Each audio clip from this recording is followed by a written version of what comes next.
सूर्य सच्चित्सुखस्वरूपाय स्वामी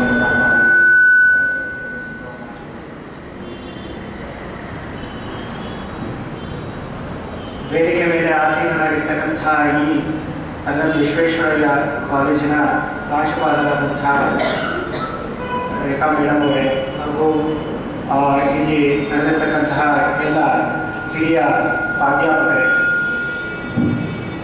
ಹಾಗೂ ನನ್ನ ಮುಂದೆ ಕೂತಿರ್ತಕ್ಕಂತಹ ಯುವ ಸಹೋದರಿಯರೇ, ಇವತ್ತು ನಾವು ಒಂದು ಅದ್ಭುತ ದಿನವನ್ನು ಆಚರಿಸುವಂಥ ಸಂದರ್ಭದಲ್ಲಿ ನಾವೆಲ್ಲ ಇಲ್ಲಿ ಸೇರಿದ್ದೀವಿ. ಇವತ್ತು ಒಂದು ವಿಶ್ವಕ್ಕೆ ಒಂದು ದಿಕ್ಕನ್ನು ತೋರಿಸಿದಂತಹ, ಒಂದು ಇಡೀ ವಿಶ್ವವನ್ನೇ ಒಂದು ಆಂದೋಲನವನ್ನಾಗಿ ಪರಿವರ್ತಿಸಿದಂತಹ ಹಾಗೂ ನಮ್ಮ ಭಾರತ ಮಾತೆಯ ನಮ್ಮ ದೇಶದ ಒಂದು ಮಹತ್ವವನ್ನು ಇಡೀ ವಿಶ್ವಕ್ಕೆ ವಿಖ್ಯಾತಿಗೊಳಿಸಿದಂತಹ ಮಹಾಪುರುಷ ಮಹಾನ್ ಚೇತನ ಶ್ರೀ ಸ್ವಾಮಿ ವಿವೇಕಾನಂದರವರ 152ನೇ ಒಂದು ಜನ್ಮ ಜಯಂತಿಯಲ್ಲಿ ನಾವು ಇವತ್ತೆಲ್ಲ ಸೇರಿದ್ದೇವೆ. ಇವತ್ತು ಸ್ವಾಮೀಜಿಯವರ ಬಗ್ಗೆ ನಾನು ಮಾತಾಡಬೇಕು ಅಂತ ಹೇಳಿ ಇವತ್ತು ಹಾಗೂ ರಾಷ್ಟ್ರೀಯತೆ ಬಗ್ಗೆ ವಿಚಾರಗಳನ್ನ ತಮ್ಮಲ್ಲಿ ಹಂಚ್ಕೋಬೇಕಂತ ಹೇಳಿ ಇವತ್ತು ನಾನು ಒಂದು ಪುಟ್ಟ ಪ್ರಯತ್ನವನ್ನ ಇಲ್ಲಿ ಮಾಡಲಿದ್ದೇನೆ. ಮೊದಲಿಗೆ ನಾನು ನನ್ನ ಭಾಷಣವನ್ನು ಶುರು ಮಾಡಲಿಕ್ಕೂ ಮುಂಚಿತವಾಗಿ ಕೆಲವು ಪ್ರಶ್ನೆಗಳನ್ನ ನಿಮ್ಮಲ್ಲಿ ಕೇಳಬೇಕು ಅಂತ ಹೇಳಿ ನಾನು ಇಷ್ಟಪಡ್ತೇನೆ. ಇಡೀ ವಿಶ್ವದಲ್ಲೇ ನಂಬರ್ 1 ರಾಷ್ಟ್ರ ಯಾವುದು? ಯಾರಾದ್ರೂ ಕೂಡ ಅದಕ್ಕೆ ಉತ್ತರವನ್ನ ಕೊಡಬಹುದು. ಇಡೀ ವಿಶ್ವದಲ್ಲಿ ನಂಬರ್ 1 ರಾಷ್ಟ್ರ ಯಾವುದು? ಬಹಳ ಸಂತೋಷ ಆಗುತ್ತೆ.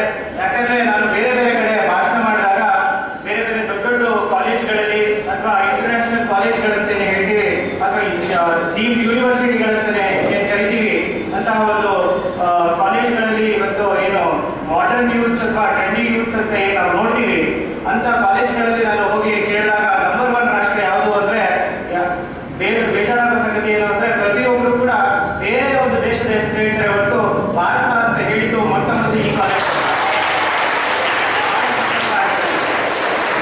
ಯಾಕಪ್ಪ ಅಂದ್ರೆ ಇವತ್ತು ನಮ್ಮ ದೇಶ ಮಾರ್ಸಿಗೆ ಮಾಮನ್ನ ತಾಯಿಯನ್ನ ಕಳಿಸಿದ್ದು ನನ್ನ ಭಾರತ. ಇವತ್ತು ಇಡೀ ವಿಶ್ವಕ್ಕೆ ಯೋಗವನ್ನ ಪರಿಚಯಿಸಿದ್ದು ನನ್ನ ಭಾರತ. ಇಡೀ ವಿಶ್ವಕ್ಕೆ ವೇದಾಂತ ಮತ್ತು ವೇದ ಆಗಿರ್ಬೋದು ಅಥವಾ ಸ್ಪಿರಿಚುವಲ್ ಟಾಕ್ಸ್ ಆಗಿರ್ಬೋದು, ಅಧ್ಯಾತ್ಮ ಆಗಿರ್ಬೋದು, ಇವೆಲ್ಲವನ್ನು ಕೊಟ್ಟಿರ್ತಕ್ಕಂಥದ್ದು ನನ್ನ ದೇಶ ಭಾರತ ಅಂತ ಒಂದು ಹೆಮ್ಮೆ ಇದೆಯಲ್ಲ, ಆ ಹೆಮ್ಮೆಯನ್ನ ನಿಮ್ಮ ಕಣ್ಗಳಲ್ಲಿ ನೋಡ್ತಾ ಇದ್ದೀನಲ್ಲ, ಅದು ಬಹಳ ಸಂತೋಷ ಆಗುತ್ತೆ.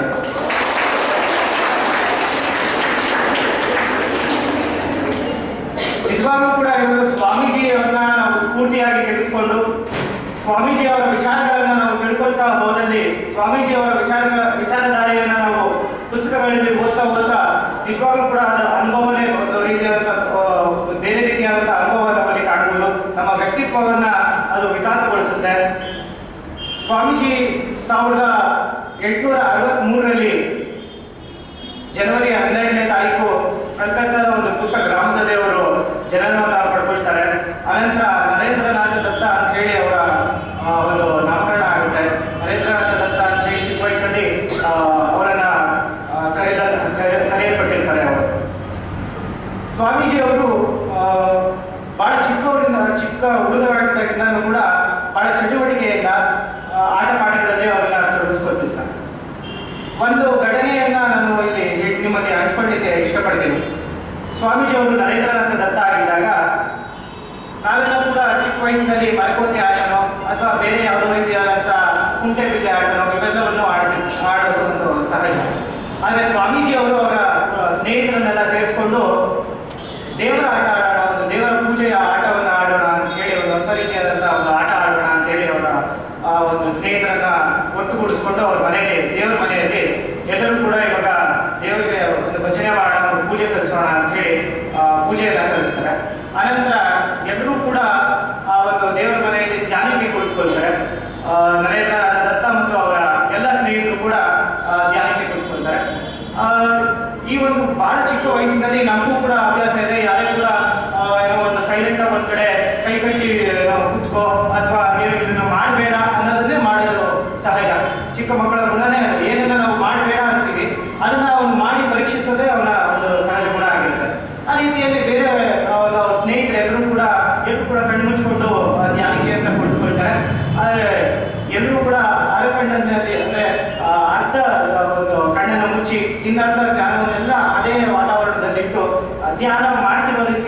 ಒಂದು ನಟನೆಯನ್ನ ಬೇರೆ ಹುಡುಗರೆಲ್ಲ ಮಾಡ್ತಿರ್ತಾರೆ. ಆದರೆ ನರೇಂದ್ರನಾಥ ದತ್ತ ಮಾತ್ರ ನಿಜವಾಗ್ಲೂ ಕೂಡ ತನ್ನ ಕಣ್ಣನ್ನು ಮುಚ್ಚಿ ದೇವರ ಧ್ಯಾನದಲ್ಲಿ ಅವನು ತೊಡಗಿಸ್ಕೊಂಡಿರ್ತಾನೆ. ಆ ಒಂದು ಧ್ಯಾನ ಮಾಡತಕ್ಕಂಥ ಸಂದರ್ಭದಲ್ಲಿ ಒಂದು ಹಾವಲ್ಲಿಗೆ ಆ ದೇವರ ಮನೆ ಕೋಣೆಗೆ ಹಾವು ಬಂದ್ಬಿಡುತ್ತೆ. ಆ ಹಾವು ಬಂದಾಗ ಈ ಎಲ್ಲ ಏನು ನಾಟಕ ಮಾಡ್ತಿರ್ತಾರಲ್ಲ ಈ ಬೇರೆ ಅವರ ಸ್ನೇಹಿತರು ಅವರೆಲ್ಲರಿಗೂ ಕೂಡ ಗೊತ್ತಾಗ್ಬಿಡುತ್ತೆ ಹಾವು ಬಂದಿದೆ ಅಂತೇಳಿ.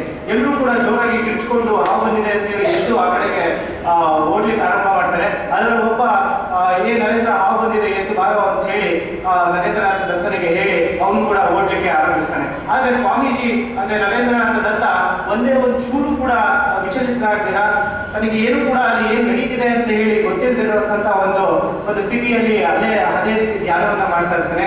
ಆ ಹಾವು ನರೇಂದ್ರನ ಸುತ್ತ ಬಂದು ಒಂದು ರೀತಿ ಒಂದು ಸುತ್ತನ್ನು ಹಾಕಿ ಅವನಿಗೆ ಏನು ಮಾಡಿದಿರ ವಾಪಸ್ ಹೊರಟೋಗುತ್ತೆ. ಆ ನಂತರ ಹುಡುಗರು ಅವ್ರ ಹತ್ರ ಬಂದು ನರೇಂದ್ರನ ಎಬ್ಬಿಸಿ, ಹೇಗೆ ಹಾವು ಬಂದಿತ್ತು ನಿನ್ಗೆ ಗೊತ್ತಾಗ್ಲಿಲ್ವಾ, ಏನು ನೀನಿನ್ನ ಹಾಗೆ ಧ್ಯಾನ ಮಾಡ್ಕೊಂಡು ಕೂತಿದ್ದಲ್ಲ, ನಾವೆಲ್ಲ ಕೂಡ ನಿಮ್ಗೆ ಎಷ್ಟು ಎಬ್ಬಿಸಿದ್ರು ಕೂಡ ನೀನು ಎದ್ದು ಓಡ್ಲಿಲ್ವಲ್ಲ, ನಿನಗೆ ಗೊತ್ತಾಗ್ಲಿಲ್ವಾ ಅಂತ. ಆಗ ನರೇಂದ್ರನಾಥ ದತ್ತ ಹೇಳ್ತಾನೆ, ಇಲ್ಲ ನಾನೊಂದು ರೀತಿಯಾದಂತಹ ಧ್ಯಾನ ಮಾಡೋದಂಥ ಸಂದರ್ಭದಲ್ಲಿ ಒಂದು ತಳ್ಳಿಯನ್ನು ನಾನು ಹೋಗಿದ್ದೆ, ಒಂದು ರೀತಿಯಾದಂಥ ಒಂದು ಆನಂದದಲ್ಲಿ ಒಂದು ತೇಳ್ತಾ ಇದ್ದೆ ಅಂತ. ಸೊ ಹಾಗಾಗಿ ನಮ್ಗೆ ಗೊತ್ತಾಗುತ್ತೆ ಎಷ್ಟು ರೀತಿಯಾದಂಥ ಒಂದು ಆ ಶಕ್ತಿ, ಆ ಒಂದು ಧ್ಯಾನ.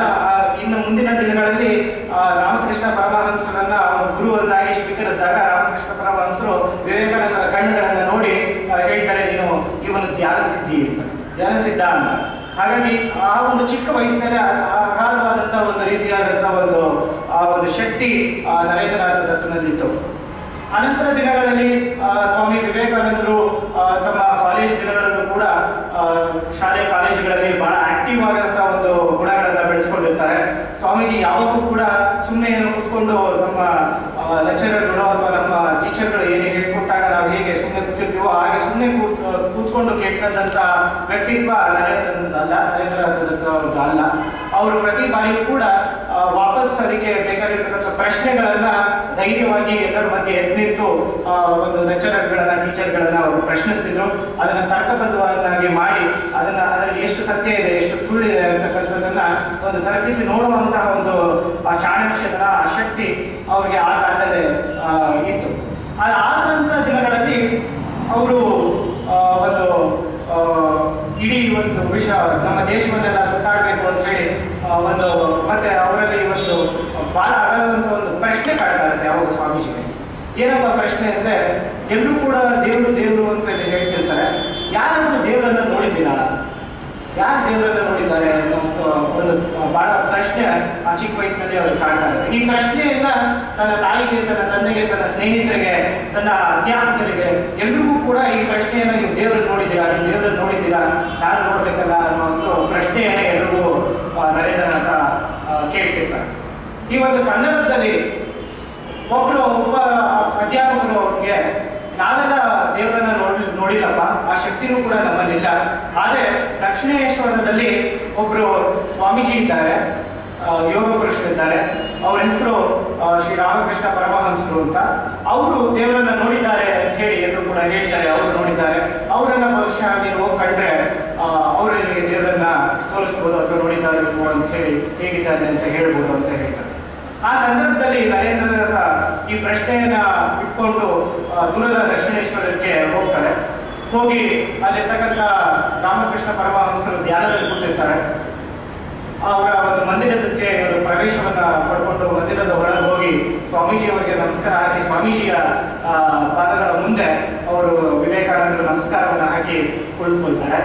ಅದಾಗಿದ ತಕ್ಷಣ ಧ್ಯಾನದಿಂದ ಎಚ್ಚರಗೊಂಡಂತಹ ಶ್ರೀ ರಾಮಕೃಷ್ಣ ಪರಮಹಂಸರು ವಿವೇಕಾನಂದರನ್ನ ನೋಡಿದ ತಕ್ಷಣನೇ, ನರೇನ್ ಏನಪ್ಪ ಹೇಗಿದ್ಯಾ, ಚೆನ್ನಾಗಿದ್ಯಾ, ಇವರಿಗೆ ಮುಂಚೆ ಪರಿಚಯನೇ ಇರೋದಿಲ್ಲ.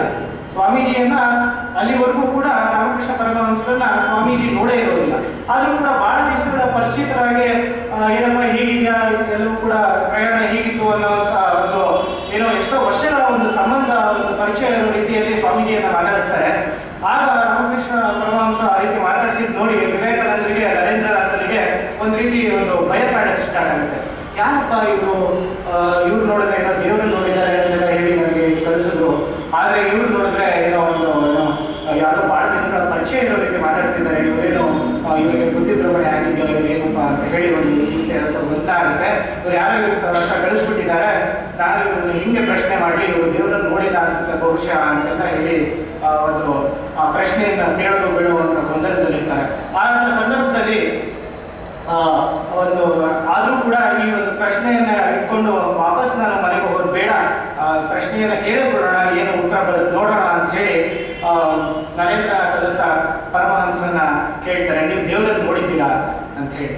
ಆಗ ಪರಮಹಂಸರು ಹೇಳ್ತಾರೆ, ಅಯ್ಯೋ ಹುಚ್ಚಪ್ಪ, ದೇವರನ್ನು ನೋಡೋದಷ್ಟೇ ಅಲ್ಲ, ನಾನು ಯಾವ ರೀತಿ ನಿಮ್ಮ ಜೊತೆ ನಾನು ಸಹಜವಾಗಿ ಈ ರೀತಿ ಮಾತಾಡ್ತಿದ್ದೀನೋ ಆ ರೀತಿ ನಾನು ಕಾಳಿ ಮಾತೆಯೊಂದಿಗೆ ನಾನು ಕುತ್ಕೊಂಡು ಮಾತಾಡ್ತೀನಿ, ಆ ರೀತಿಯಾದಂಥ ಒಂದು ದೇವರ ಜೊತೆ ಒಂದು ವಿಚಾರಗಳನ್ನು ಹಂಚ್ಕೊಳ್ತೀನಿ ಅಂತ ಹೇಳಿದಾಗ ನಿಜಕ್ಕೂ ಕೂಡ ವಿವೇಕಾನಂದಕ್ಕೆ ಬಹಳ ಆಶ್ಚರ್ಯ ಆಗ್ಬಿಡುತ್ತೆ. ಇದೇನಪ್ಪ, ಎಲ್ಲರೂ ಕೂಡ ದೇವರು ನೋಡೋದೇ ಕಷ್ಟ ಆಗ್ತಾರೆ, ಈ ಮನುಷ್ಯ ನೋಡಿದ್ರೆ ದೇವರ ಜೊತೆ ಕುತ್ಕೊಂಡು ಈ ರೀತಿ ಸಹಜವಾಗಿ ಮಾತಾಡ್ತೀನಿ ಅಂತ ಒಂದು ಹೇಳಿಕೆಯನ್ನು ಕೊಡ್ತಿದ್ದಾರಲ್ಲ, ಯಾವ ರೀತಿ ಇದು ಅಂತ ಹೇಳಿ ಅವರಿಗೆ ಬಹಳ ಒಂದು ಆಶ್ಚರ್ಯ ಆಗ್ಬಿಡುತ್ತೆ. ಅನಂತರದಲ್ಲಿ ಅವರು ವಿವೇಕಾನಂದರು ಸ್ವಾಮೀಜಿಯನ್ನ ಕೇಳ್ತಾರೆ, ಪರಮಹಂಸರನ್ನ, ನನಗೂ ಕೂಡ ಹಾಗಾದ್ರೆ ದೇವರನ್ನ ತೋರಿಸ್ತೀರಾ ನೀವು ಅಂತ ಹೇಳಿ, ದೇವರ ಸ್ಥಿತಿಯನ್ನು ಪಡಿಸ್ತೀರಾ ಅಂತ ಹೇಳಿ. ಆಗ ಪರಮಹಂಸ ಹೇಳ್ತಾರೆ, ಖಂಡಿತವಾಗೂ ಆಗುತ್ತೆ, ಆದರೆ ಅದನ್ನ ನೀನು ಪಡ್ಕೊಳ್ಳುವಂಥ ಶಕ್ತಿ ನಿನ್ನಲ್ಲಿ ಇರಬೇಕಲ್ಲ.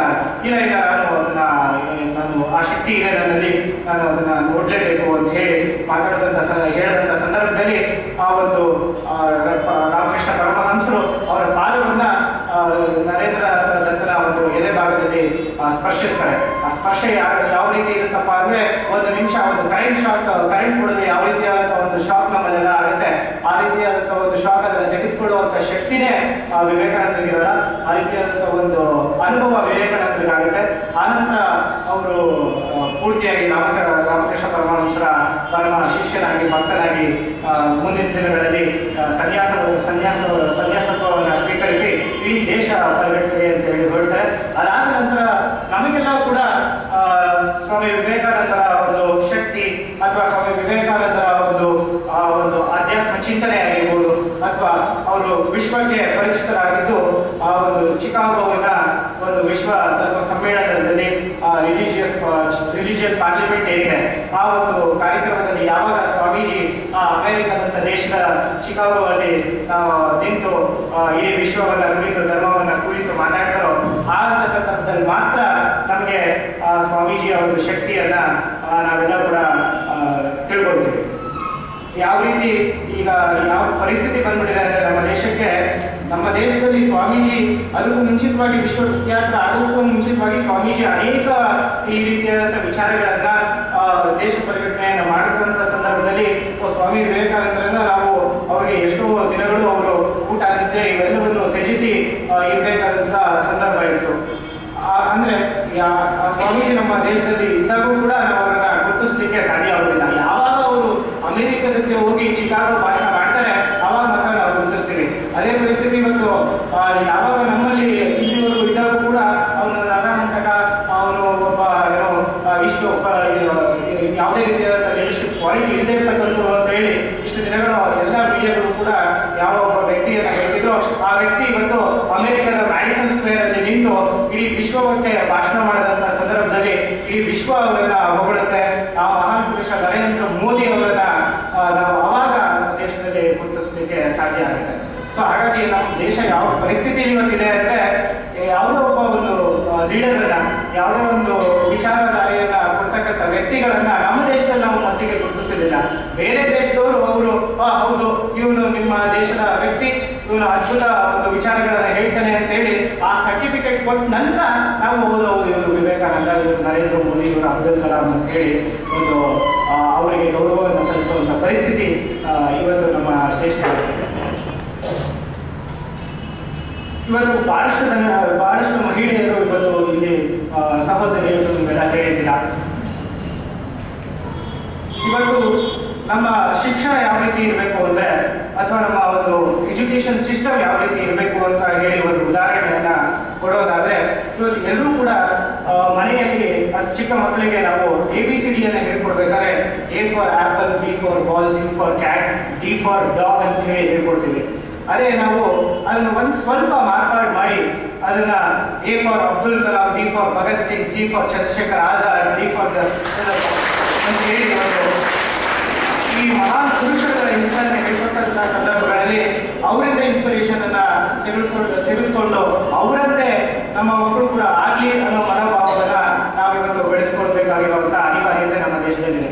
ನಮ್ಮ ದೇಶದ ಒಂದು ಶೋಚನೀಯ ಒಂದು ಪರಿಸ್ಥಿತಿ ಏನಪ್ಪಾ ಅಂದ್ರೆ, ಅಥವಾ ನಮ್ಮ ದೇಶದಲ್ಲಿರ್ತಕ್ಕಂಥ ಒಂದು ದರಿದ್ರ ಏನಪ್ಪಾ ಅಂದ್ರೆ, ನಮ್ಮಲ್ಲಿ ಇರ್ತಕ್ಕಂಥ ಆತ್ಮವಿಶ್ವಾಸ, ನಮ್ಮಲ್ಲಿರ್ತಕ್ಕಂಥ ಶಕ್ತಿಯನ್ನ ನಾವು ಯಾವತ್ತೂ ಗುರುತಿಸಲಿಕ್ಕೆ ಹೋಗೋದೇ ಇಲ್ಲ. ಯಾವಾಗೂ ಕೂಡ ನಾವು ಸಿಸ್ಟಮ್ ಅನ್ನ ಬ್ಲೇಮ್ ಮಾಡೋದ್ರಲ್ಲೇ ನಮ್ಮ ಟೈಮ್ ವೇಸ್ಟ್ ಮಾಡ್ತಿರ್ತೇವೆ. ಎಲ್ಲರೂ ಕೂಡ ಅಷ್ಟೇ, ಆ ಸಿಸ್ಟಮ್ ಸರಿ ಇಲ್ಲ, ಈ ಕಾರ್ಪೊರೇಟರ್ ಸರಿ ಇಲ್ಲ, ಈ ಕೆಲಸ ಆಗಿಲ್ಲ, ನಮ್ಮ ದೇಶದಲ್ಲಿ ಎಜುಕೇಶನ್ ಸಿಸ್ಟಮ್ ಸರಿ ಇಲ್ಲ, ಅದು ಸರಿ ಇಲ್ಲ, ಇದು ಸರಿ ಇಲ್ಲ ಅಂತ ಹೇಳಿ ನಾವು ನಮ್ಮ ದೇಶವನ್ನ ದೂಷಿಸೋದ್ರಲ್ಲಿ ನಮ್ಮ ಟೈಮ್ ವೇಸ್ಟ್ ಮಾಡ್ತಿರೋ ಹೊರತು ಆ ಸಿಸ್ಟಮ್ ನಲ್ಲಿ ನಾನು ಒಬ್ಬ ಇದ್ದೀನಿ, ಆ ಸಿಸ್ಟಮ್ ಅನ್ನ ನನ್ನ ಕೈಯಲ್ಲಿ ಬದಲಾಯಿಸಬಹುದು, ಆ ಸಿಸ್ಟಮ್ ಅಲ್ಲಿ ಇರ್ತಕ್ಕಂಥ ತಪ್ಪುಗಳನ್ನ ನಾನು ತಿದ್ದಬೇಕು ಅಂತ ಹೇಳಿ ಯೋಚನೆ ಮಾಡ್ತಾ ಹೊರಟ್ರೆ ಆ ಸಂದರ್ಭಗಳಲ್ಲಿ ಖಂಡಿತವಾಗೂ ಕೂಡ ನಾವು ಈ ದೇಶದಲ್ಲಿ ಒಂದು ಬದಲಾವಣೆಯನ್ನ ತೆಗೆದುಕೊಂಡು ಬರಲಿಕ್ಕೆ ಸಾಧ್ಯ ಆಗುತ್ತೆ. ಇವತ್ತು ಈ ನಿಮ್ಮ ಕಾಲೇಜಿಗೆ ಸರ್ ಎಂ ವಿಶ್ವೇಶ್ವರಯ್ಯ ಅವರ ಹೆಸರನ್ನ ಇಟ್ಟು ಈ ಕಾಲೇಜ್ ನಡೀತಾ ಇದೆ. ಸೊ ಸರ್ ಎಂ ವಿಶ್ವೇಶ್ವರಯ್ಯ ಅವರು ಅವರ ಅಧಿಕಾರದಲ್ಲಿ ಇದ್ದಂಥ ಸಂದರ್ಭದಲ್ಲಿ ಗೌರ್ಮೆಂಟ್ ಕಾರನ್ನ ಯಾವುದೇ ಕಾರಣಕ್ಕೂ ಕೂಡ ತಮ್ಮ ಸ್ವಂತ ಕೆಲಸಗಳಿಗೆ ಗೌರ್ಮೆಂಟ್ ಕಾರನ್ನ ಉಪಯೋಗಿಸ್ತಾ ಇರಲಿಲ್ಲ. ಅದಕ್ಕಿಂತ ಹೆಚ್ಚಾಗಿ ತಮ್ಮ ಆಫೀಸ್ಗಳಲ್ಲಿ ಇರ್ತಕ್ಕಂತಹ ಒಂದು ಗೌರ್ಮೆಂಟ್ ಪೇಪರ್ ಅನ್ನ ಕೂಡ ಅಥವಾ ಒಂದೇ ಒಂದು ಪೆನ್ ಅಥವಾ ಸ್ಟೇಷನರಿ ಐಟಮ್ನ ಕೂಡ ಅವರು ಅವರ ಸ್ವಂತಕ್ಕೆ ಬಳಸ್ತಾ ಇರಲಿಲ್ಲ. ಸರ್ ವಿಶ್ವೇಶ್ವರಯ್ಯ ಅವರು ಅವರಿಗೆ ಡೌಟ್ ಆದ್ರೆ ಈ ಪೇಪರ್ ಸರ್ಕಾರದ ಅಲ್ವೋ ಅಂತ ಬೆಳಕಿಗೆ ಆ ಪೇಪರ್ ಅನ್ನು ಹಿಡಿದು ಆ ಎಕ್ಸಿಕ್ಯೂಟಿವ್ ಬಾಂಡ್ ಮೇಲೆ ಗೌರ್ಮೆಂಟ್ ಸರ್ವಿಸ್ ಅಂತ ಹೇಳಿ ಆ ಬಾಂಡ್ ಮೇಲೆ ಬರೆದಿರ್ತಕ್ಕಂಥ ಹೆಸರನ್ನ ನೋಡಿ ಅದು ಇದು ಗೌರ್ಮೆಂಟ್ ಕೆಲಸಕ್ಕೆ ಅಂತ ವಾಪಸ್ ಇಡ್ತಕ್ಕಂಥ ಒಂದು ಮನೋಭಾವವನ್ನು ಬೆಳೆಸ್ಕೊಂಡಿದ್ದಂತಹ ಒಂದು ಅಷ್ಟು ರೀತಿಯಾದಂತಹ ಒಂದು ಪ್ರಾಮಾಣಿಕತೆಯನ್ನ ಇಟ್ಕೊಂಡಂತಹ ಸರ್ ಎಂ ವಿಶ್ವೇಶ್ವರಯ್ಯ ಅವರು ಕೂಡ ಅವರಿಗೆ ಒಂದು ಇನ್ಸ್ಪಿರೇಷನ್ ಪಡ್ಕೊಂಡಿರೋದು ಕೂಡ ಸ್ವಾಮಿ ವಿವೇಕಾನಂದ ಅವರಿಂದ. ಇವತ್ತು ಸ್ವಾಮಿ ವಿವೇಕಾನಂದ ಅವರಿಂದ ಸಾಕಷ್ಟು ಹಲವಾರು ಜನ ಇನ್ಸ್ಪಿರೇಷನ್ ಅನ್ನ ಪಡ್ಕೊಂಡಿದ್ದಾರೆ. ಅವರನ್ನ ಹಿಡಿದು ಮಹಾತ್ಮ ಗಾಂಧೀಜಿ ಆಗಿರ್ಬೋದು, ಅಥವಾ ತಿಲಕ್ ಅವರು ಆಗಿರ್ಬೋದು, ಅಥವಾ ಅಬ್ದುಲ್ ಕಲಾಂ ಆಗಿರ್ಬೋದು, ಎಲ್ಲ ಮಹನೀಯರಿಗೂ ಕೂಡ ನಿಮ್ಗೆ ಎಲ್ಲಿಂದ ಇನ್ಸ್ಪಿರೇಷನ್ ಬಂತು, ಯಾವ ರೀತಿ ಈ ರೀತಿಯಾದಂತಹ ಕೆಲಸಗಳು ಮಾಡ್ಲಿಕ್ಕೆ ನಿಮ್ಗೆ ಸ್ಫೂರ್ತಿ ಯಾರು ಕೊಟ್ಟರು ಅಂತ ನಾವು ಕೇಳೋದಾದ್ರೆ ಅವರನ್ನ ಪ್ರಶ್ನಿಸಿದಾಗ ಅವರು ನಮಗೆ ಸ್ಫೂರ್ತಿ ಸ್ವಾಮಿ ವಿವೇಕಾನಂದ ಅಂತ ಹೇಳ್ತಾರೆ. ಅಂತ ಒಂದು ಅಗಾಧವಾದಂತಹ ಶಕ್ತಿ, ಅಂತ ಒಂದು ಅಗಾಧವಾದಂತಹ ವಿಚಾರವನ್ನ ಸ್ವಾಮಿ ವಿವೇಕಾನಂದ ಅವರು ನಮ್ಮೆಲ್ಲರಿಗೂ ಕೂಡ ನಮ್ಮ ದೇಶಕ್ಕೆ ಇವತ್ತು ಕೊಟ್ಟು ಹೋಗಿದ್ದಾರೆ. ಇವತ್ತು ಒಂದು ಚಿಕ್ಕ ಘಟನೆಯನ್ನ ನಾನು ಹೇಳಲಿಕ್ಕೆ ಇಷ್ಟಪಡ್ತೇನೆ. ಸ್ವಾಮೀಜಿ ಅವರು ಒಂದು ಲಂಡನ್ನ ಹಾರ್ವರ್ಡ್ ಯೂನಿವರ್ಸಿಟಿಯಲ್ಲಿ ಒಂದು ಉಪನ್ಯಾಸಕ್ಕೆ ಹೋಗಿರ್ತಾರೆ. ಲಂಡನ್ ಹಾರ್ವರ್ಡ್ ಯೂನಿವರ್ಸಿಟಿ ಅಂದ್ರೆ ಬಹಳ ವಿಶ್ವವಿಖ್ಯಾತವಾದಂಥ ಯೂನಿವರ್ಸಿಟಿ, ಬಹಳ ಬುದ್ಧಿವಂತರನ್ನ ತಯಾರಿಸುವಂಥ ಯೂನಿವರ್ಸಿಟಿ. ಆ ಯೂನಿವರ್ಸಿಟಿಯಲ್ಲಿ ಸ್ವಾಮೀಜಿ ಅವರು ಭಾಷಣ ಇರುತ್ತೆ, ಉಪನ್ಯಾಸವನ್ನ ಕೊಡ್ತಿರ್ತಾರೆ. ಅನೇಕ ಒಂದು 500ಕ್ಕಿಂತ ಹೆಚ್ಚು 1000 ಜನ ವಿದ್ಯಾರ್ಥಿಗಳು ಮತ್ತೆ ಪ್ರೊಫೆಸರ್ಗಳು ಅಲ್ಲಿ ಕುಳಿತುಕೊಂಡಿರ್ತಾರೆ. ಬಹಳ ಒಂದು ವಿದ್ವಾಂಸರು ಅದೆಲ್ಲ ಕೂಡ ನೆರೆದಿರ್ತಾರೆ. ಅಂತ ಸಂದರ್ಭದಲ್ಲಿ ಸ್ವಾಮೀಜಿ ಅವರು ಭಾಷಣವನ್ನ ಮಾಡ್ತಿರ್ತಕ್ಕಂಥ ಸಂದರ್ಭದಲ್ಲಿ, ಉಪನ್ಯಾಸವನ್ನ ನೀಡುವಂತ ಸಂದರ್ಭದಲ್ಲಿ ಒಬ್ಬ ವ್ಯಕ್ತಿಯಲ್ಲಿ ಬಹಳ ಒಂದು ಒಳ್ಳೆಯ ಸುಟ್ಟು ಬುಟ್ಟು ಎಲ್ಲ ಹಾಕೊಂಡಿರ್ತಕ್ಕಂಥ ಮೇಧಾವಿ ಅನ್ನಿಸ್ಕೊಂಡಿರ್ತಕ್ಕಂಥ ಒಬ್ಬ ಪ್ರೊಫೆಸರ್ ಅಲ್ಲಿ ಎದ್ದು ನಿಂತ್ಕೊಂಡು ಸ್ವಾಮೀಜಿ ಅವರಿಗೆ ಸ್ವಲ್ಪ ಕಾಟ ಕೊಡಬೇಕು, ಸ್ವಾಮೀಜಿ ಅವರನ್ನ ಚುನಾಯಿಸಬೇಕು, ಯಾಕಂದ್ರೆ ಅವರು ಅಮೆರಿಕದವರಲ್ಲ, ಬಹಳ ಬುದ್ಧಿವಂತರು ಅಂತ ಹೇಳಿ ಅನ್ಕೊಂಡಿರ್ತಾರೆ. ನಮ್ಮ ಭಾರತ ದೇಶದ ಸನ್ಯಾಸಿ ಅಂತಂದ್ರೆ ಸ್ವಾಮೀಜಿ ಅವರು ಪೇಟವನ್ನು ಕಟ್ಕೊಂಡು ಒಂದು ರುಮಾಲಿಯನ್ನ ಕಟ್ಕೊಂಡು ಸಿಂಪಲ್ ಆಗಿದ್ದಂತಹ ಒಬ್ಬ ಸನ್ಯಾಸಿ. ಸೊ ಇವ್ರಿಗೆ ಏನಾದ್ರು ಮಾಡಿ ಒಂದು ಕಾಟವನ್ನ ಕೊಡಬೇಕು, ಅವರನ್ನ ಎಲ್ಲರ ಮುಂದೆ ಇನ್ಸಲ್ಟ್ ಮಾಡಬೇಕು ಅಂತ ಹೇಳಿ ಒಂದು ವಿಚಾರವನ್ನ ಇಟ್ಕೊಂಡು ಆ ಹಾರ್ವರ್ಡ್ ಯೂನಿವರ್ಸಿಟಿಯಲ್ಲಿ ಇರ್ತಕ್ಕಂಥ ಒಬ್ಬ ಪ್ರೊಫೆಸರ್ ಎದ್ದಿದ್ದು ಸ್ವಾಮೀಜಿ ಅವರು ಮಾತಾಡುವಂತ ಸಂದರ್ಭದಲ್ಲಿ ಕೈಯನ್ನೆತ್ತಿ ಅವರ ಮಾತನ್ನು ನಿಲ್ಲಿಸಿ ಒಂದು ಪ್ರಶ್ನೆಯನ್ನ ಕೇಳ್ತಾರೆ. Swamiji, what is the difference between a monk and a monkey ಅಂತ. ಸ್ವಾಮೀಜಿ ಒಂದು ಸನ್ಯಾಸಿ ಮತ್ತು ಕೋತಿಗೆ ಏನು ವ್ಯತ್ಯಾಸ, ಮಾಂಕ್ ಅಂಡ್ ಅ ಮಂಕಿಗೆ ಏನು ವ್ಯತ್ಯಾಸ ಅಂತ ಹೇಳಿ ಒಂದು ಪ್ರಶ್ನೆಯನ್ನ ಆ ಒಂದು ಸುಟ್ಟು ಬುಟ್ಟು ಧರಿಸಿರ್ತಕ್ಕಂತಹ ಮೇಧಾವಿ ಎನಿಸ್ಕೊಂಡಿರ್ತಕ್ಕಂಥ ಪ್ರೊಫೆಸರ್ ಈ ಪ್ರಶ್ನೆಯನ್ನ ಸ್ವಾಮೀಜಿ ಅವರಿಗೆ ಕೇಳಿದರು. ಸ್ವಾಮೀಜಿ ಅವರನ್ನ ಕೇಳಿದ ತಕ್ಷಣ ಸ್ವಾಮೀಜಿ ಅವರು ಬಹಳ ಒಂದು ನಗಿನಿಂದಲೇ ಒಂದು ಉತ್ತರವನ್ನ ಕೊಡ್ತಾರೆ. There is no much difference my dear friend, it is only 2 words of difference, that is MONK, monk is here and MONK, monkey is there. ಇಂಥ ಒಂದು ಒಳ್ಳೆಯ ಅದ್ಭುತವಾದಂತಹ ಉತ್ತರವನ್ನ ಸ್ವಾಮೀಜಿ ಅವರು ಅವರು ಯಾವ ರೀತಿಯಾದಂತಹ ಒಂದು ಮಾತಿರ್ತಿತ್ತು, ಯಾವ ರೀತಿಯಾದಂತಹ ವಿಚಾರವನ್ನು ಅವರು ಪಡ್ಕೊಂಡಿದ್ರು ಅಂತ ಹೇಳಿದ್ರೆ ಈ ಒಂದು ಘಟನೆಗಳಿಂದ ನಾವು ತಿಳ್ಕೋಬಹುದು. ಅಂತ ಒಂದು ಅದ್ಭುತ ವ್ಯಕ್ತಿಯ ವಿಚಾರಗಳನ್ನ ಇವತ್ತು ನಾವೆಲ್ಲರೂ ಕೂಡ ನಮ್ಮ ಜೀವನದಲ್ಲಿ ಅಳವಡಿಸಿಕೋಬೇಕಾಗಿದೆ. ಹೆಚ್ಚಾಗಿ ಸ್ವಾಮೀಜಿ ಬಗ್ಗೆ ಇರತಕ್ಕಂಥ ಪುಸ್ತಕಗಳನ್ನ ಬಹಳ ಕಡಿಮೆ ದರದಲ್ಲಿ ನಮಗೆ ರಾಮಕೃಷ್ಣ ಆಶ್ರಮಗಳಲ್ಲಿ ಇವತ್ತು ಆ ಪುಸ್ತಕಗಳು ಸಿಗ್ತದೆ. ಅದನ್ನೆಲ್ಲರೂ ಕೂಡ ತೆಗೆದುಕೊಂಡು ಓದಬೇಕು. ಯಾಕಂದ್ರೆ ನಮಗೆ ಎಲ್ಲವೂ ಕೂಡ ಆ ಸ್ಟ್ರೆಂತ್ ಅಂತಕ್ಕಂಥದ್ದು ಸ್ವಾಮೀಜಿ ಅವರ ಒಂದು ಮಾತುಗಳು ಹೇಗಿದೆ ಅಂದ್ರೆ, strength is life, weakness is death ಅಂತಾರೆ. ವೀಕ್ನೆಸ್ ಇಸ್ ಡೆತ್ ಇಂತ ಅದ್ಭುತವಾದಂತಹ ಮಾತು. ಯಾವತ್ತೂ ಕೂಡ ನಮ್ಮನ್ನ ನಾವು ಆತ್ಮವಿಶ್ವಾಸ ಯಾವುದೇ ರೀತಿಯಾದಂಥ ಕೆಲಸ ಮಾಡಲಿಕ್ಕೆ ಆಗೋದಿಲ್ಲ. ಯಾವ ರೀತಿ ಆ ರೀತಿಯಾದಂಥ ಮನೋಭಾವ ಇಡೀ ಜನಾಂಗಕ್ಕೆ ಬಂದ್ಬಿಡುತ್ತೋ, ಯಾವ ರೀತಿಯಾದಂಥ ಮನೋಭಾವ ಇಡೀ ಯುವಕರಲ್ಲಿ ಯುವತಿಯರಲ್ಲಿ ಬಂದ್ಬಿಡುತ್ತೋ ಆಗ ಆ ದೇಶ ಉದ್ಧಾರ ಆಗಲಿಕ್ಕೆ ಸಾಧ್ಯ ಇಲ್ಲ. ಯಾರು ಕೂಡ ಬೇರೆ ದೇಶದವರು ಬಂದು ನಮ್ಮಲ್ಲಿ ಡೆವಲಪ್ಮೆಂಟ್ ಮಾಡಲಿಕ್ಕೆ ಸಾಧ್ಯ ಇಲ್ಲ, ಅಥವಾ ಯಾರು ಬೇರೆ ದೇಶದ ಅಮೆರಿಕ ದೇಶದ ಪ್ರೊಫೆಸರ್ಗಳು ಸೈಂಟಿಸ್ಟ್ಗಳು ಬಂದು ನಮ್ಮ ದೇಶವನ್ನು ಉದ್ಧಾರ ಮಾಡಲಿಕ್ಕೆ ಸಾಧ್ಯ ಇಲ್ಲ. ನಮ್ಮ ದೇಶ ಉದ್ಧಾರ ಆಗಬೇಕು ಅಂದ್ರೆ, ನಮ್ಮ ದೇಶ ಮುಂದುವರಿಬೇಕು ಅಂದ್ರೆ ಅದು ನಮ್ಮ ಸ್ವಪ್ರಯತ್ನದಿಂದ ಹೊರತು ಯಾರು ಬೇರೆಯವರ ಸಪೋರ್ಟ್ ಇಂದ ನಾವು ಬೆಳಿತೀವಿ ಅಂತ ಹೇಳ್ತಕ್ಕಂಥದ್ದು ಬಹಳ ಸುಳ್ಳಾಗುತ್ತೆ. ಹಾಗಾಗಿ ಇವತ್ತು ಮತ್ತು ಹೆಚ್ಚು ನಾವು ಇವತ್ತು ನಮ್ಮ ದೇಶದಲ್ಲಿ ಯಾವ ರೀತಿಯಾದಂಥ ಒಂದು ಮನೋಭಾವ ಇದೆ ಅಂದ್ರೆ, ಸ್ಪೆಷಲ್ ಆಗಿ ವಿಮೆನ್ಸ್ ಅನ್ನ ಅಂದ್ರೆ ಮಹಿಳೆಯರ ಬಗ್ಗೆ ನಮಗೆ ನಮ್ಮ ಪುರುಷರಾಗಿರ್ಬೋದು ಅಥವಾ ನಮ್ಮ ದೇಶದಲ್ಲಿ ಬಹಳ ಕೀಳಾಗಿ ನೋಡ್ತಕ್ಕಂತಹ ಬಹಳ ನೋವಾದಂತಹ ಸಂಗತಿಗಳು, ಬಹಳ ಕೀಳಾಗಿ ಮಹಿಳೆಯರನ್ನ ಅಥವಾ ಹೆಣ್ಣು ಮಕ್ಕಳನ್ನ ನೋಡ್ತಕ್ಕಂಥದ್ದು ನಮ್ಮ ದೇಶದಲ್ಲಿ ಆಗಿದೆ. ಇವತ್ತಿನ ಪರಿಸ್ಥಿತಿ ಆ ರೀತಿ ಇದೆ. ಅವರು ಒಂದು ನಿಷ್ಪ್ರಯೋಜಕ ಯಾವುದೇ ರೀತಿಯಾದಂಥ ಕೆಲಸಕ್ಕೆ ಬರ್ದೇ ಇರ್ತಕ್ಕಂಥವ್ರು, ಅವರು ಯಾವತ್ತೂ ಕೂಡ ಮನೆಯಲ್ಲೇ ಇರಬೇಕು. ಅವರು ಹೆಣ್ಣು ಮಕ್ಕಳಿಂದ ಯಾವುದೇ ರೀತಿಯಾದಂಥ ಕೆಲಸ ಮಾಡ್ಲಿಕ್ಕೆ ಸಾಧ್ಯ ಆಗೋದಿಲ್ಲ. ಹೆಣ್ಮಕ್ಳು ಅಂದರೆ ಅವರೊಂದು ರೀತಿ ನರಕಕ್ಕೆ ಪ್ರವೇಶ ಮಾಡದಂತೆ ಅವರ ಒಂದು ಸಹ ಅವ್ರ ಜೊತೆ ಇದ್ರೆ ಆ ರೀತಿಯಾದಂಥ ಅನುಭವ ಆಗುತ್ತೆ. ಈಗೆಲ್ಲ ಒಂದು ರೀತಿಯಾದಂಥ ಪರಿಕಲ್ಪನೆ ಇವತ್ತು ನಮ್ಮ ದೇಶದಲ್ಲಿ ಬಂದ್ಬಿಟ್ಟಿದೆ. ಯಾವ ದೇಶ ಸಾವಿರಾರು ವರ್ಷಗಳಿಂದ ಒಂದು ಮಹಿಳೆಯನ್ನ ಪೂಜನೆ ಭಾವದಿಂದ ನೋಡ್ತಿದ್ರು, ಯಾವ ದೇಶ ಸಾವಿರಾರು ವರ್ಷಗಳಿಂದ ಒಂದು ಈ ದೇಶಕ್ಕೂ ಕೂಡ ಇವತ್ತು ಕೂಡ ನಮ್ಮ ದೇಶವನ್ನ ಯಾವುದು ಬೇರೆ ಹೆಸರಿನ ಕರೆಯೋದಿಲ್ಲ, ಭಾರತ ಮಾತೆ. ಈ ದೇಶಕ್ಕೆ ಮಾತೆ ಅಂತ ಒಂದು ಗೌರವವನ್ನು ಕೊಟ್ಟಿದ್ದೀವಿ.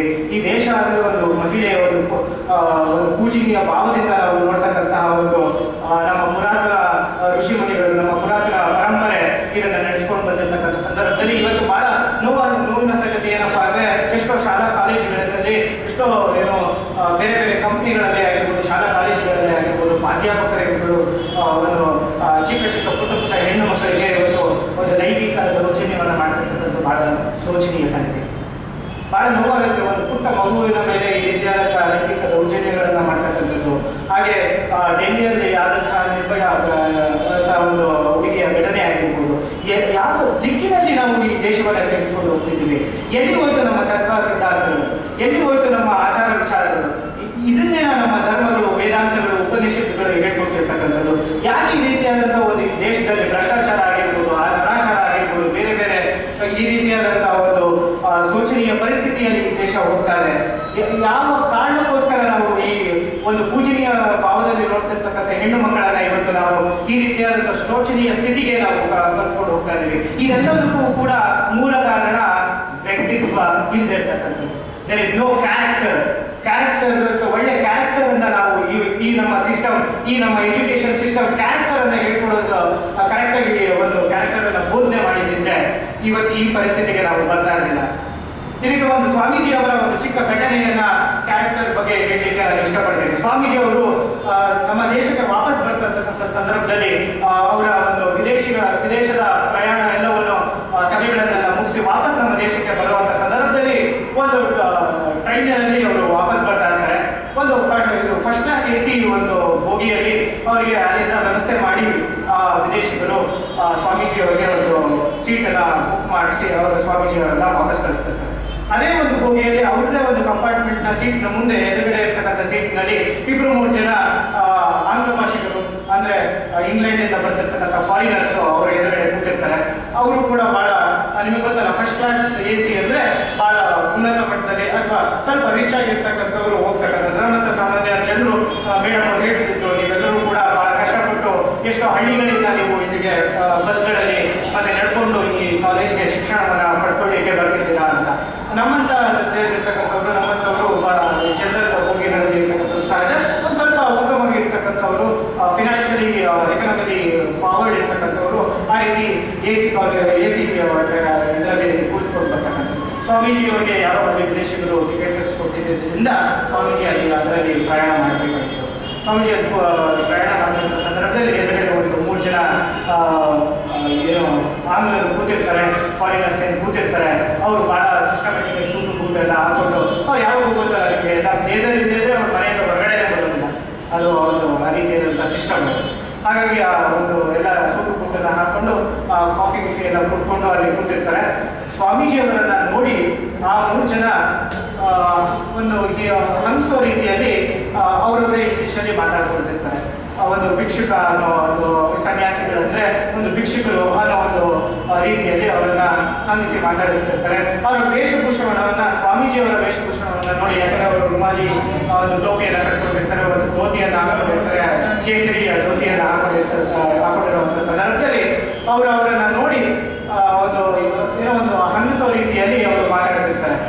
ನಿಮ್ಮ ದೇಶದಲ್ಲಿ ಸ್ವಾಮೀಜಿಯವರು ಹೇಳ್ತಾರೆ, ನಿಮ್ಮ ದೇಶದಲ್ಲಿ ಈ ರೀತಿ ಡ್ರೆಸ್ಸಿಂಗ್ ಸೆನ್ಸ್ ಇರೋದು, ನಿಮ್ಮೊಂದು ಡ್ರೆಸ್ಸಿಂಗ್ ಸೆನ್ಸ್ ಇಲ್ವಾ, ಒಂದು ಮ್ಯಾನರ್ಸ್ ಇಲ್ವಾ, ಈ ರೀತಿಯಾದಂಥ ಬಟ್ಟೆಗಳನ್ನು ಹಾಕೊಂಡಿದ್ದೀರಲ್ಲ, ಈ ರೀತಿಯಾದಂಥ ಗಲೀಜಾದಂಥ ಒಂದು ಮಸಿಯಾಗಿರ್ತಕ್ಕಂಥ ಬಟ್ಟೆಗಳನ್ನು ತೊಟ್ಕೊಂಡಿದ್ದೀರಲ್ಲ, ನಿಮ್ಮ ದೇಶದಲ್ಲಿ ಎಷ್ಟೊಂದು ದರಿದ್ರ ಇದೆಯಾ ಅದು ಇದು ಅಂತೆಲ್ಲ ಈ ರೀತಿಯಾದಂಥ ಒಂದು ಚುಚ್ಚು ಮಾತುಗಳಿಂದ ಸ್ವಾಮೀಜಿಯವರಿಗೆ ಮಾತುಗಳನ್ನು ಹೇಳಿದಂಥ ಸಂದರ್ಭದಲ್ಲಿ ಸ್ವಾಮೀಜಿಯವರು ನಗ್ತಾನೆ ಅವರಿಗೆ ಉತ್ತರವನ್ನು ಕೊಡ್ತಾರೆ. ಸ್ವಾಮೀಜಿಯವರು ಹೇಳ್ತಾರೆ, in your country Tyler makes a gentleman. In our country, character makes a gentleman. So, ನಿಮ್ಮ ದೇಶದಲ್ಲಿ ನಿಮ್ಮ ಒಂದು ದರ್ಜಿ ಟೈಲರ್ ಇದ್ದಾರೆ, ಅವರು ನಿಮಗೆ ಒಂದು ಒಳ್ಳೆಯ ಬಟ್ಟೆಗಳನ್ನು ಕೊಟ್ಟು ನಿಮ್ಮನ್ನ ಚೆನ್ನಾಗಿ ಕಾಣಿಸೋ ರೀತಿ ಮಾಡ್ತಾರೆ. ಆದರೆ ನಮ್ಮ ದೇಶದಲ್ಲಿ ಶೀಲ ಅಥವಾ ಕ್ಯಾರೆಕ್ಟರ್ ಅಂತಕ್ಕಂಥದ್ದು ಏನಿದೆ, ಕ್ಯಾರೆಕ್ಟರ್ ನಮ್ಮ ದೇಶದ ಒಂದು ಜೆಂಟಲ್ಮನ್ ಅನ್ನು ಇಲ್ಲಿ ನಮ್ಮ ದೇಶ ತೋರಿಸ್ತದೆ ಅಂತಕ್ಕಂಥ ಮಾತನ್ನು ಹೇಳ್ತಾರೆ. ಹಾಗಾಗಿ ಇದರ ಜೊತೆಯಲ್ಲಿ ಯಾವ ರೀತಿಯಾದಂಥ ವ್ಯಕ್ತಿತ್ವ ವಿಕಾಸನ ಅಂದ್ರೆ ಏನು, ಕ್ಯಾರೆಕ್ಟರ್ ಅಂದ್ರೆ ಯಾವ ರೀತಿ ಇರಬೇಕು, ಕ್ಯಾರೆಕ್ಟರ್ ಅನ್ನ ಹೇಗೆ ಬಿಲ್ಡ್ ಮಾಡ್ಕೊಳ್ಳೋದು, ಈ ಎಲ್ಲ ಪ್ರಶ್ನೆಗಳನ್ನು ನಮ್ಮನ್ನ ಕಾಡುತ್ತೆ. ಹಾಗೆ ಒಂದು ಇನ್ನೊಂದು ಚಿಕ್ಕ ಪುಟ್ಟ ಒಂದು ಕಥೆಯನ್ನ ನಿಮಗೆ ಹೇಳಲಿಕ್ಕೆ ಇಷ್ಟಪಡ್ತೀನಿ. ಒಂದು ಸಣ್ಣ ಮಗು, ಬಹುಶಃ ಎಲ್ ಕೆ ಜಿ ಓದ್ತಿರ್ತಕ್ಕಂಥ ಮಗು, ಹಾಗೂ ಸಾಫ್ಟ್ವೇರ್ ನಲ್ಲಿ ಕೆಲಸ ಮಾಡ್ತಿರ್ತಕ್ಕಂಥ ಅವರ ತಂದೆ ಬಹಳ ಒಂದು ದೊಡ್ಡ MNC ಕಂಪನಿಯಲ್ಲಿ ಒಂದು ಕೆಲಸವನ್ನ IT ಕಂಪನಿಯಲ್ಲಿ ಕೆಲಸ ಮಾಡ್ತಿರ್ತಕ್ಕಂಥ ತಂದೆ ಮಗು. ಅವತ್ತು ವರ್ಕ್ ಫ್ರಮ್ ಹೋಮ್ ಇದು ಈ ಗೊತ್ತಿರ್ಬೋದು ನಿಮ್ಗೆಲ್ಲರಿಗೂ ಕೂಡ. ಅಲ್ಲೋಗಿ ಕೆಲಸ ಮಾಡೋದಿರ ಮನೆಯಲ್ಲಿ ಕೂತ್ಕೊಂಡು ಇನ್ನು ಎಕ್ಸ್ಟ್ರಾ ಕೆಲಸ ಮಾಡ್ತಕ್ಕಂಥದ್ದು ಮನೆಯಿಂದ ಕೂತ್ಕೊಂಡು ಮಾಡುವಂಥ ಒಂದು ಅವಕಾಶ ಇದೆ. ವರ್ಕ್ ಫ್ರಮ್ ಹೋಮ್ ಅಂತ ಹೇಳಿ ಅವತ್ತು ಆ ಮಗು ರಜೆ ಇರುತ್ತೆ ಸ್ಕೂಲು, ಹಾಗಾಗಿ ಆ ಮಗುವನ್ನ ನೋಡ್ಕೋಬೇಕು ಅಂತ ಹೇಳಿ ತಂದೆ ಅವತ್ತು ವರ್ಕ್ ಫ್ರಮ್ ಹೋಮ್ ಅಂತ ಪರ್ಮಿಷನ್ ತಗೊಂಡು ಮನೆಯಿಂದಲೇ ಕೆಲಸ ಮಾಡಲಿಕ್ಕೆ ಪ್ರಾರಂಭ ಮಾಡ್ತಾರೆ. ಒಂದು ಪುಟಾಣಿ ಮಗು ಭಾಳ ಗಲಾಟೆ ಮಾಡ್ತಾ ಇರುತ್ತೆ. ಅಪ್ಪನನ್ನ ಹೇಳಿದು ನನ್ನ ಜೊತೆ ಆಟ ಆಡು ಬಾ ಅಂತ ಹೇಳಿ ಏನೋ ಅಪ್ಪನಿಗೆ ಹೇಳ್ತಾ ಇರುತ್ತೆ, ಬಾ ನನ್ನ ಜೊತೆ ಆಟ ಆಡು ಬಾ ಅಂತ. ಆವಾಗ ಇವನಿಗೆ ಆಗ ಸಿಕ್ಕಾಪಟ್ಟೆ ಕೆಲಸದ ಪ್ರೆಷರ್ ಇರೋದ್ರಿಂದ ಬರೋದಕ್ಕೆ ಆಗೋದಿಲ್ಲ, ಇವನಿಗೆ ಅದ್ರ ಜೊತೆ ಆಟ ಆಡ್ಲಿಕ್ಕೆ ಆಗೋದಿಲ್ಲ. ಅದಕ್ಕೆ ಒಂದು ಉಪಾಯ ಮಾಡ್ತಾನೆ. ಅವ್ರ ಮನೆಯಲ್ಲಿ ಒಂದು ನಮ್ಮ ದೇಶದ ಒಂದು ಮ್ಯಾಪನ್ನು ಹಾಕಿರ್ತಾರೆ, ಭಾರತ ದೇಶದ ಒಂದು ಮ್ಯಾಪನ್ನು ಒಂದು ಗೋಡೆಗೆ ತಗ್ಗಾಕಿರ್ತಾರೆ. ಆ ಮ್ಯಾಪನ್ನು ತೆಗೆದುಕೊಂಡು ಆ ತಂದೆ ಆ ಮ್ಯಾಪನ್ನು 4-5 ತುಂಡುಗಳನ್ನಾಗಿ ಮಾಡಿ ಆ ಮಗು ಮುಂದೆ ಹಾಕ್ಬಿಟ್ಟು, ಇದನ್ನ ನೀನು ಕರೆಕ್ಟಾಗಿ ಜೋಡಿಸು, ಇದನ್ನ ಜೋಡಿಸಿದ್ರೆ ನಾನು ನಿನ್ನ ಜೊತೆ ಆಟ ಆಡ್ಲಿಕ್ಕೆ ಬರ್ತೀನಿ ಅಂತ. ಸೊ ಆ ತಂದೆ ಏನಂತಂದ್ರೆ ಪುಟಾಣಿ ಮಗು ಯಾವುದೇ ಕಾರಣಕ್ಕೂ ಇದಕ್ಕೆ ಭಾರತದ ರೂಪ ಹೇಗಿದೆ, ಕಾಶ್ಮೀರ ಎಲ್ಲಿ ಬರುತ್ತೆ, ಕನ್ಯಾಕುಮಾರಿ ಎಲ್ಲಿದೆ, ಮೇಘಾಲಯ ಎಲ್ಲಿದೆ, ಈ ಕಡೆ ಗುಜರಾತ್ ಎಲ್ಲಿದೆ, ಯಾವುದು ಕೂಡ ಗೊತ್ತಿರೋದಿಲ್ಲ ಅಂತ ಸಹಜ. ಸೊ ಹಾಗಾಗಿ ಅದನ್ನ ಅಳದಾಕ್ಬಿಟ್ಟು ನಾನು ಆರಾಮಾಗಿ ಕೆಲಸ ಮಾಡ್ಬೋದು ಅಂತೇಳಿ ಆ ಮಗುವಿಗೆ ಅಲ್ಲಿ ಅದನ್ನ ಕೊಟ್ಬಿಟ್ಟು ತಾನು ಕೆಲಸವನ್ನ ಪ್ರಾರಂಭ ಮಾಡ್ತಾನೆ. ಅದರ ಸಂದರ್ಭದಲ್ಲಿ ಮಗು ಅದನ್ನ ಇಟ್ಕೊಂಡು ಅದನ್ನ ಸರಿಯಾಗಿ ಜೋಡಿಸ್ಲಿಕ್ಕೆ ಪ್ರಾರಂಭ ಮಾಡುತ್ತೆ. 1-2 ಸತಿ ಆ ಕಡೆ ಗಮನ ಕೊಡ್ತಾನೆ, ಅದೇನೋ ಕಷ್ಟಪಡ್ತಾ ಇರುತ್ತೆ, ಅದನ್ನ ಹಿಂಗೆ ಮಾಡೋದು ಏನೋ ಜೋಡಿಸ್ಲಿಕ್ಕೆ ಪ್ರಯತ್ನ ಪಡ್ತಾ ಇರುತ್ತೆ. ಅದನ್ನ ಸರಿಯಾಗಿ ಮಾಡ್ಕೊಳ್ಳಿ ಅಂತ ಹೇಳಿ ಇವನು ಕೂಡ ಆರಾಮ ಕೆಲಸ ಮಾಡ್ಬೋದು ಅಂತ ಹೇಳಿ ಕೆಲಸ ಮಾಡ್ಲಿಕ್ಕೆ ಪ್ರಾರಂಭ ಮಾಡ್ತಾನೆ. ಒಂದು 5 ನಿಮಿಷ ನಂತರ ಆ ಮಗು ಅಪ್ಪನನ್ನ ಕರೆದು ನೋಡು ಜೋಡಿಸಿದ್ದೀನಿ ಅಂತ. ತಂದೆ ಜೋಡಿಸಿರ್ತಾರೆ, ನೋಡೋಣ ಅಂದ್ಬಿಟ್ಟು ತಿರುಗಿ ನೋಡಿದಾಗ ಕರೆಕ್ಟಾಗಿ ಭೂಪಟವನ್ನ ಕಾಶ್ಮೀರ ಇರಬೇಕು ಅಲ್ಲಿಂದ ಕನ್ಯಾಕುಮಾರಿವರೆಗೂ ಪ್ರಾಪರ್ ಆಗಿ ಅದನ್ನ ಒಂದು ನೀಟಾಗಿ ಆ ಮ್ಯಾಪನ್ನು ಜೋಡಿಸಿರುತ್ತೆ. ತಂದೆ ಬಹಳ ಆಶ್ಚರ್ಯ ಆಗ್ತದೆ, ಹೇಗಪ್ಪ ಇಷ್ಟು ಚಿಕ್ಕ ಮಗು UKG LKG ಓದ್ತಿರ್ತಕ್ಕಂಥ ಮಗು ಈ ರೀತಿಯಾದಂಥ ಈ ಒಂದು ಇಂಡಿಯಾ ಮ್ಯಾಪನ್ನು ಜೋಡಿಸ್ಲಿಕ್ಕೆ ಇವತ್ತು ಎಷ್ಟೋ ಜನಕ್ಕೆ ನಮಗೇನೆ ಇಂಡಿಯಾ ಮ್ಯಾಪ್ ಬರೀಬೇಕು ಅಂದರೆ ಬಹಳ ಕಷ್ಟ ಪಡ್ತೀವಿ. ಯಾವ್ದು ಎಲ್ಲಿ ಬರುತ್ತಪ್ಪ ಅಂತ ಹೇಳಿ ಒಂದು ತಲೆ ಕೆಡಿಸ್ಕೊಂಡು ಕೆಲವರು ಪಾಕಿಸ್ತಾನದವರೆಲ್ಲ ಒಳ್ಳೆ ಕೆಲಸ, ಪಾಕಿಸ್ತಾನ ನಮಗೆ ಸೇರ್ಬೇಕು ಆ್ಯಕ್ಚುಲಿ, ಹಾಗಾಗಿ ಒಳ್ಳೆ ಕೆಲಸನೇ ಇದು ನಾವೇ ಕಷ್ಟಪಡ್ತೀವಿ. ಆದ ಸಂದರ್ಭದಲ್ಲಿ ಈ ಮಗು ಯಾವ ರೀತಿ ಇದನ್ನ ಮಾಡ್ಲಿಕ್ಕೆ ಸಾಧ್ಯ ಅಂತ ಹೇಳಿ ಬಹಳ ಆಶ್ಚರ್ಯ ಆಗ್ಬಿಡುತ್ತೆ. ಆ ಮಗುವನ್ನ ಕೇಳ್ತಂತಂದೆ, ಹೇಗೆ ಈ ರೀತಿ ನೀನು ಇಷ್ಟು ಚೆನ್ನಾಗಿ ಕರೆಕ್ಟಾಗಿ ಮಾಡಿಬಿಟ್ಟೆ ಅಂತ. ಆ ಮಗು ಹೇಳುತ್ತೆ, ಅದನ್ನ ನೀನು ತಿರುಗಿಸಿ ನೋಡು, ನಿನಗೆ ಗೊತ್ತಾಗುತ್ತೆ ಅಂತ. ಅದಷ್ಟು ಜೋಡಿಸಿರೋದನ್ನ ಅದೇ ರೀತಿಯಾಗಿ ತಿರುಗಿಸಿ ಮತ್ತೆ ಜೋಡಿಸಿ ನೋಡ್ತಾರೆ ಹಿಂಭಾಗದಲ್ಲಿ. ಆ ಹಿಂಭಾಗದಲ್ಲಿ ಒಂದು ವ್ಯಕ್ತಿಯ ಒಂದು ಮಾನವನ ಒಂದು ಚಿತ್ರ ಇದೆ.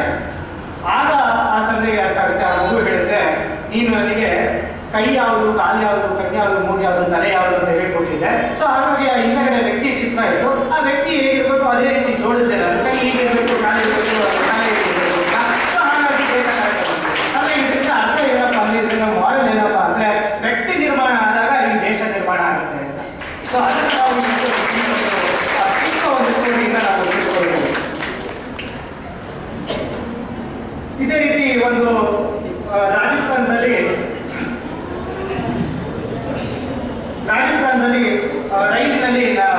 ಸ್ವಾಮೀಜಿ ಪ್ರಯಾಣ ಮಾಡಿರ್ತಾರೆ ರಾಜಸ್ಥಾನದಿಂದ ವಾಪಸ್ ಬೇರೆ ಬೇರೆ ಸ್ಥಳಗಳಿಗೆ ಹೋಗಬೇಕಾಗಿರುತ್ತೆ. ಈ ದೇಶ ಪರಿವರ್ತನೆ ಮಾಡುವಂಥ ಸಂದರ್ಭದಲ್ಲಿ ರಾಜಸ್ಥಾನದಿಂದ ಸ್ವಾಮೀಜಿಯವರು ರೈಲಿನಲ್ಲಿ ಬರ್ತಾ ಇರ್ತಾರೆ. ರೈಲಿನ ಒಂದು ಸೆಕೆಂಡ್ ಕ್ಲಾಸ್ ದರ್ಜೆಯ ಒಂದು ಬೋಗಿಯಲ್ಲಿ ಅವರು ಆಸೀನರಾಗಿರ್ತಾರೆ. ಈಗ ಎದುರುಗಡೆ ಒಂದು ಆಂಗ್ಲರು ಕೂತಿರ್ತಾರೆ. ಆಗ ಯಾಕಪ್ಪ ಆಂಗ್ಲರೇ ಬರ್ತಾರೆ ಅಂದರೆ ಆ ಒಂದು ಸಂದರ್ಭ ಸ್ವಾಮೀಜಿ ಇದ್ದಂಥ ಸಂದರ್ಭ ಬ್ರಿಟಿಷರು ನಮ್ಮನ್ನು ಆಳ್ತಿರ್ತಕ್ಕಂಥ ಸಂದರ್ಭ ಆಗಿತ್ತು. ಸೊ ಹಾಗಾಗಿ ಹೆಚ್ಚು ನಮ್ಮ ಟ್ರೈನ್ಗಳಲ್ಲೂ ಕೂಡ ಆಂಗ್ಲರು ಅಲ್ಲಿ ಬರೆದಿರ್ತಕ್ಕಂಥದ್ದು. ಸೊ ಅಲ್ಲಿ ಅವರಿಬ್ಬರು ಏನು ಇಂಗ್ಲೀಷ್ ಮಂದಿ ಏನಿದ್ದಾರೆ ಅವರು ಸ್ವಾಮೀಜಿಯವರನ್ನ ತೀಟ್ಲೆ ಮಾಡಬೇಕು, ಸ್ವಾಮೀಜಿಯವರಿಗೆ ಒಂದಷ್ಟು ಕಾಟ ಕೊಡಬೇಕು ಅಂತ ಹೇಳಿ ಏನು ಮಾಡ್ತಾರೆ, ಹಂಗಿಸ್ತಾ ಹೋಗ್ತಾರೆ ಸ್ವಾಮೀಜಿ. ನಿಮ್ಮ ದೇಶದಲ್ಲಿ ಎಲ್ಲ ಸನ್ಯಾಸಿಗಳು ಬರೀ ಭಿಕ್ಷೆ ಬೇಡ್ಕೊಂಡು ಊಟ ಮಾಡ್ತಾರಂತೆ, ಎಲ್ಲ ಮನೆಗಳ ಹತ್ರ ಹೋಗಿ ನನಗೇನಾದರೂ ಊಟ ಕೊಡಿ ಅಂತ ಹೇಳಿ ಜೋಳಿಗೆಯನ್ನು ಒಡ್ಡಿ ಇದನ್ನು ಮಾಡ್ತಾರೆ ಅಂತ ಹೇಳಿ ಅವರು ಇಂಗ್ಲೀಷಲ್ಲಿ ಮಾತಾಡ್ಕೊಳ್ತಿರ್ತಾರೆ. ಅವ್ರೇನು ಅಂದ್ಕೊಂಡಿರ್ತಾರೆ, ಸ್ವಾಮೀಜಿಗೆ ಇಂಗ್ಲೀಷ್ ಬರೋದಿಲ್ಲ, ಸನ್ಯಾಸಿಗೆ ಇಂಗ್ಲೀಷ್ ಬರ್ಲಿಕ್ಕೆ ಸಾಧ್ಯ, ಅದು ಭಾರತ ದೇಶದ ಸನ್ಯಾಸಿಗೆ ಖಂಡಿತವಾಗೂ ಇಂಗ್ಲೀಷ್ ಬರ್ಲಿಕ್ಕೆ ಸಾಧ್ಯ ಇಲ್ಲ, ಅವರೊಬ್ಬ ಭಿಕ್ಷುಕ ರೀತಿ ಅಂತ ಹೇಳಿ ಮನೋಭಾವ ಇವರಲ್ಲಿ ಇಂಗ್ಲೀಷ್ ಅವ್ರಿಗೆ ಹಿಂಗೆ ಬರ್ಲಿಕ್ಕೆ ಸಾಧ್ಯ ಅಂತ ಹೇಳಿ ಈ ರೀತಿಯಾದಂಥ ಕಾನ್ವರ್ಸೇಷನ್ ಅನ್ನ ಅವರಿಬ್ರು ಮಧ್ಯೆ ಮಾಡ್ಕೊತಾ ಇರ್ತಾರೆ.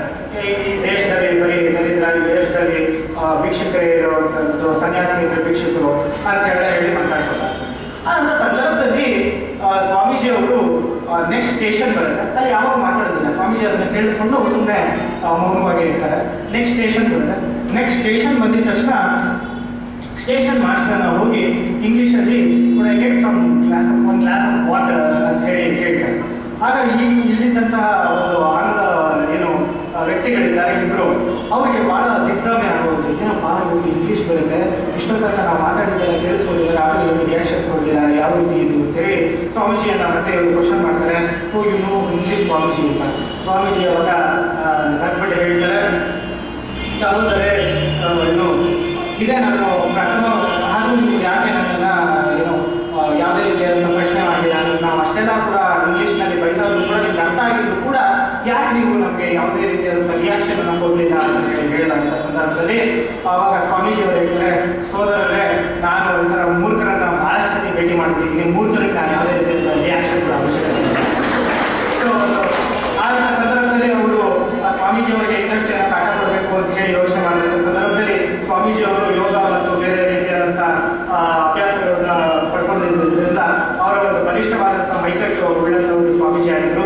ಸೊ ಹಾಗಾಗಿ ಸ್ವಾಮಿ ವಿವೇಕಾನಂದ ಅವರ ಒಂದು ಮೈಕಟ್ಟನ್ನು ನೋಡಿ ಅವ್ರಿಗೆ ಹೆದರಿ ಬೇಡಪ್ಪ ಇದೆ ಸ್ವಾಮೀಜಿ ಸಮಾಸ ಸಾಕು ಅಂತ ಹೇಳಿ ಕೈ ಮುಗಿದು ಅದೇ ಸುಮ್ಮನೆ ಆಗ್ಬಿಡ್ತಾರೆ. ಸೊ ಹಾಗಾಗಿ ಸ್ವಾಮೀಜಿಯವರು ಯಾವುದೇ ರೀತಿಯಾದಂಥ ಒಂದು ಏನು ಭಾಷೆ ಆಗಿರ್ಬೋದು, ಇಂಗ್ಲೀಷ್ ಆಗಿರ್ಬೋದು, ಬೇರೆ ಭಾಷೆಗಳಲ್ಲಿ ಒಂದು ಅದ್ಭುತವಾದಂಥ ಸ್ಪೀಚ್ ಕೊಟ್ಟಂಥವ್ರು. ಚಿಕಾಗೋವಿನ ವಿಶ್ವ ಧರ್ಮ ಸಮ್ಮೇಳನದಲ್ಲಿ ಅವರು ಆ ಸಮ್ಮೇಳನಕ್ಕೆ ಹೋಗೋದು ಭಾಳ ಸುಲಭದ ಕೆಲಸ ಏನಾಗಿರೋದಿಲ್ಲ.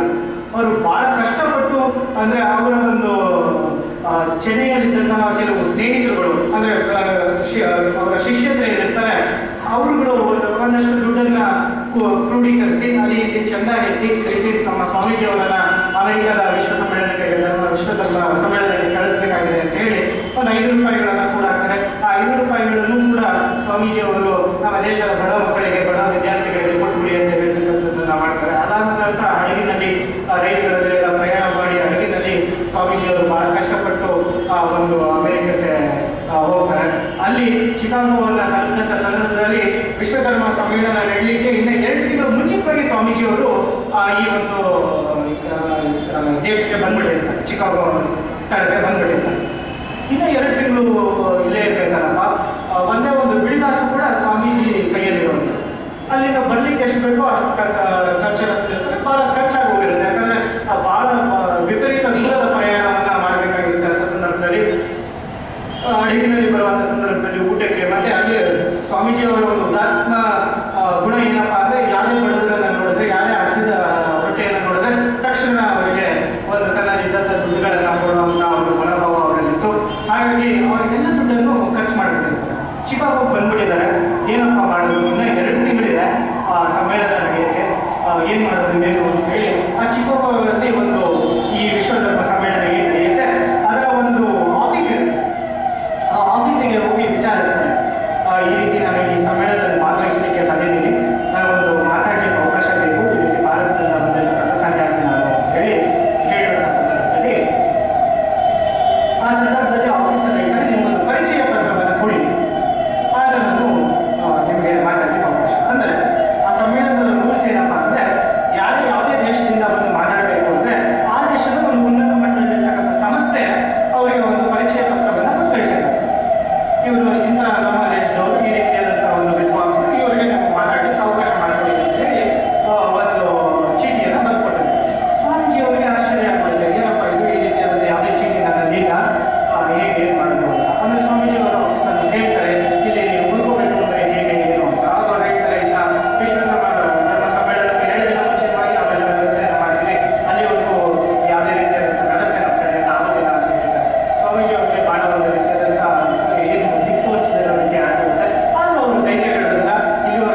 ಊರಿನ ಬಂದಿರತಕ್ಕಂಥವನು ಇಲ್ಲಿ ವಿಶ್ವಧರ್ಮ ಸಮ್ಮೇಳನದಲ್ಲಿ ನಾನು ಭಾಗವಹಿಸಬೇಕು ಅಂತ ಹೇಳಿ ನನಗೆ ಬಂದಿದ್ದೀನಿ ಹೇಳಿ ಹೇಳ್ತಾರೆ. ಆ ಸಂದರ್ಭದಲ್ಲಿ ಮತ್ತೆ ನೀವು ಎಲ್ಲೂ ಹೋಗ್ತಿದ್ದೀರಾ ಈಗ?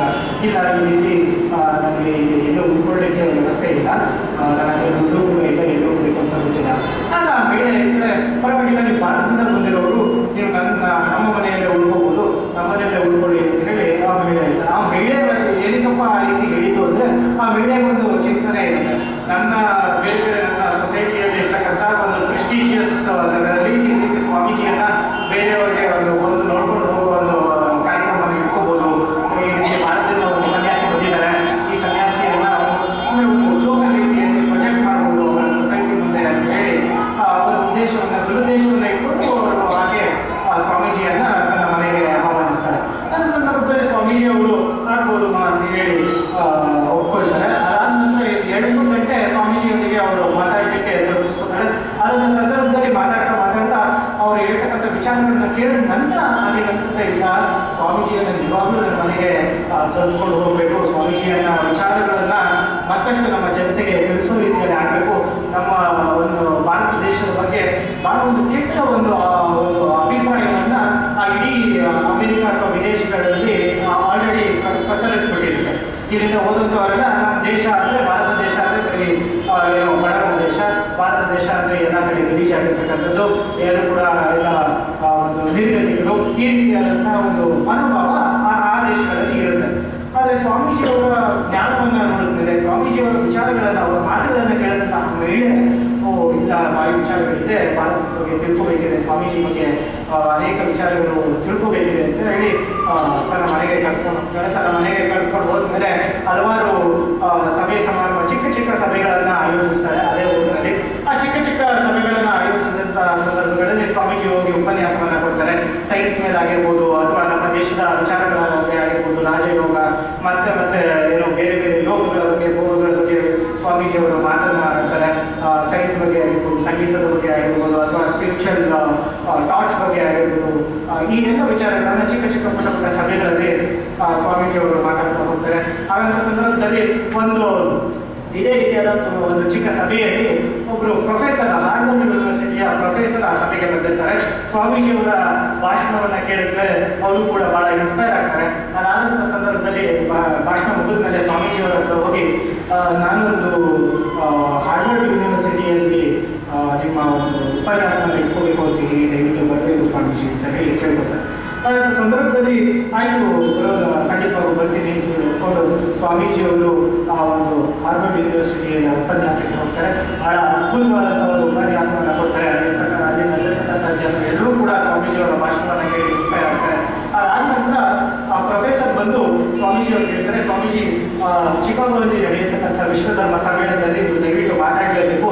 ಇಡೀ ವಿಶ್ವಕ್ಕೆ ಭಾರತದ ಒಂದು ತತ್ವ ಸಿದ್ಧಾಂತಗಳ ಬಗ್ಗೆ, ಇಡೀ ವಿಶ್ವಕ್ಕೆ ಭಾರತದ ವೇದಗಳ ಬಗ್ಗೆ, ಉಪನಿಷತ್ತುಗಳ ಬಗ್ಗೆ, ಧರ್ಮದ ಬಗ್ಗೆ, ಧರ್ಮ ಏನು ಹೇಳುತ್ತೆ ಅನ್ನೋದ್ರ ಬಗ್ಗೆ ಆ ವಿಚಾರಗಳನ್ನು ನೀವು ತಿಳಿಸ್ಕೊಡ್ಬೇಕು ಅಂತ ಹೇಳಿ ಹೇಳಿದಂಥ ಸಂದರ್ಭದಲ್ಲಿ ಆಗ ಸ್ವಾಮೀಜಿಯವರು ಹೇಳ್ತಾರೆ, ಇಲ್ಲ, ನಾನು ಅದೇ ಉದ್ದೇಶ ಇಟ್ಕೊಂಡು ಅಮೆರಿಕಕ್ಕೆ ಬಂದಿರ್ತಕ್ಕಂಥದ್ದು, ಆದರೆ ಅಲ್ಲಿ ಹೋಗಿ ಆಫೀಸ್ನಲ್ಲಿ ವಿಚಾರಿಸಿದಾಗ ನನಗೊಂದು ಅರ್ಹತಾ ಪತ್ರ ಏನಾದರೂ ಕೊಡಬೇಕು, ಅವ್ರು ಕೊಟ್ಟಾಗ ಮಾತ್ರನೇ ನಾನು ಇದನ್ನು ಮಾಡಲಿಕ್ಕೆ ಸಾಧ್ಯ ಅಂತ ಹೇಳಿದಂಥ ಸಂದರ್ಭದಲ್ಲಿ ಆ ಪ್ರೊಫೆಸರ್ ಒಂದು ಮಾತನ್ನು ಹೇಳ್ತಾರೆ, ನಿಮಗೆ ಅರ್ಹತಾ ಪತ್ರವನ್ನು ಕೇಳಿದ್ರ ಈ ಯಾವ ರೀತಿ ಅದು ಆಗ್ಬಿಡುತ್ತೆ ಅಂದರೆ, ಯಾರು ಈ ಒಂದು ಸೂರ್ಯನಿಗೆ ನೀನು ಹೊಯ್ಬೇಕು ಅಂತ ಏನು ಹೇಳ್ತೀವಿ, ಆ ರೀತಿಯಾದಂಥ ಒಂದು ಮಾತನ್ನು ಅವರು ಹೇಳ್ತಾರೆ.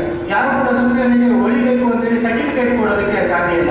ಅದೇ ರೀತಿ ಇಂಥ ಅದ್ಭುತ ವ್ಯಕ್ತಿಗೆ ಯಾರೋ ಬಂದು ಅಲ್ಲಿ ಸಭೆಯಲ್ಲಿ ಮಾತಾಡಬೇಕು ಅಂತ ಹೇಳಿ ಸರ್ಟಿಫಿಕೇಟ್ ಕೇಳ್ತಾರೆ ಅಂದರೆ ಅದು ನಮ್ಮ ದೇಶದ ಒಂದು ದುಸ್ಥಿತಿ ಅಂತ ಹೇಳಿ ಆ ಪ್ರೊಫೆಸರ್ ಹೇಳಿ, ಆ ಪ್ರೊಫೆಸರ್ ಒಂದು ಪತ್ರವನ್ನು ಕೊಡ್ಕೊಡ್ತಾರೆ. ಈ ಒಂದು ನಮ್ಮ 400 ವರ್ಷದ ಏನು ಇತಿಹಾಸ ಇದೆ, 500 ವರ್ಷಗಳ ಕಾಲ ಇತಿಹಾಸ ಇದೆ, ಈ ಒಂದು ನಮ್ಮ ಅಮೆರಿಕ ದೇಶದಲ್ಲಿ ಇಂಥ ಒಂದು ಪುಣ್ಯ ಪುರುಷ ಈ ಅವನ ಕಾಲು ಈ ಧೂಳನ್ನು ಸ್ಪರ್ಶಿಸಿರೋದು ಕೂಡ ನಮ್ಮ ಪುಣ್ಯ. ಇಂಥ ಒಂದು ವ್ಯಕ್ತಿಗೆ ನೀವು ಮೊದಲು ಈ ರೀತಿಯಾದಂಥ ಭಾಷಣ ಮಾಡಲಿಕ್ಕೆ ಅವಕಾಶ ಮಾಡಿಕೊಡಿ ಅಂತ ಹಾರ್ವರ್ಡ್ನ ಪ್ರೊಫೆಸರು ಒಂದು ಪತ್ರವನ್ನು ಬರೆದು ಕೊಡ್ತಾರೆ. ಆ ಪತ್ರವನ್ನು ತೆಗೆದುಕೊಂಡು ಹೋಗಿ ಸ್ವಾಮೀಜಿಯವರು ಅಲ್ಲಿ ವಿಶ್ವಧರ್ಮ ಸಮ್ಮೇಳನದಲ್ಲಿ ಭಾಗವಹಿಸ್ತಾರೆ. ಆ ಒಂದು ಸಮ್ಮೇಳನದಲ್ಲಿ ಭಾಗವಹಿಸುವಂಥ ಸಂದರ್ಭದಲ್ಲಿ ಅನೇಕರು ಎಲ್ಲ ಧರ್ಮದ, ಎಲ್ಲ ದೇಶದ ಧರ್ಮ ಬೋಧಕರು ಕೂಡ ಆ ವೇದಿಕೆಯಲ್ಲಿ ಕುಳಿತುಕೊಂಡಿರ್ತಾರೆ. ಬೆಳಿಗ್ಗೆ ಆ ವಿಶ್ವಧರ್ಮ ಸಮ್ಮೇಳನ ಪ್ರಾರಂಭ ಆಗುತ್ತೆ. ಒಬ್ಬೊಬ್ಬರಾಗಿ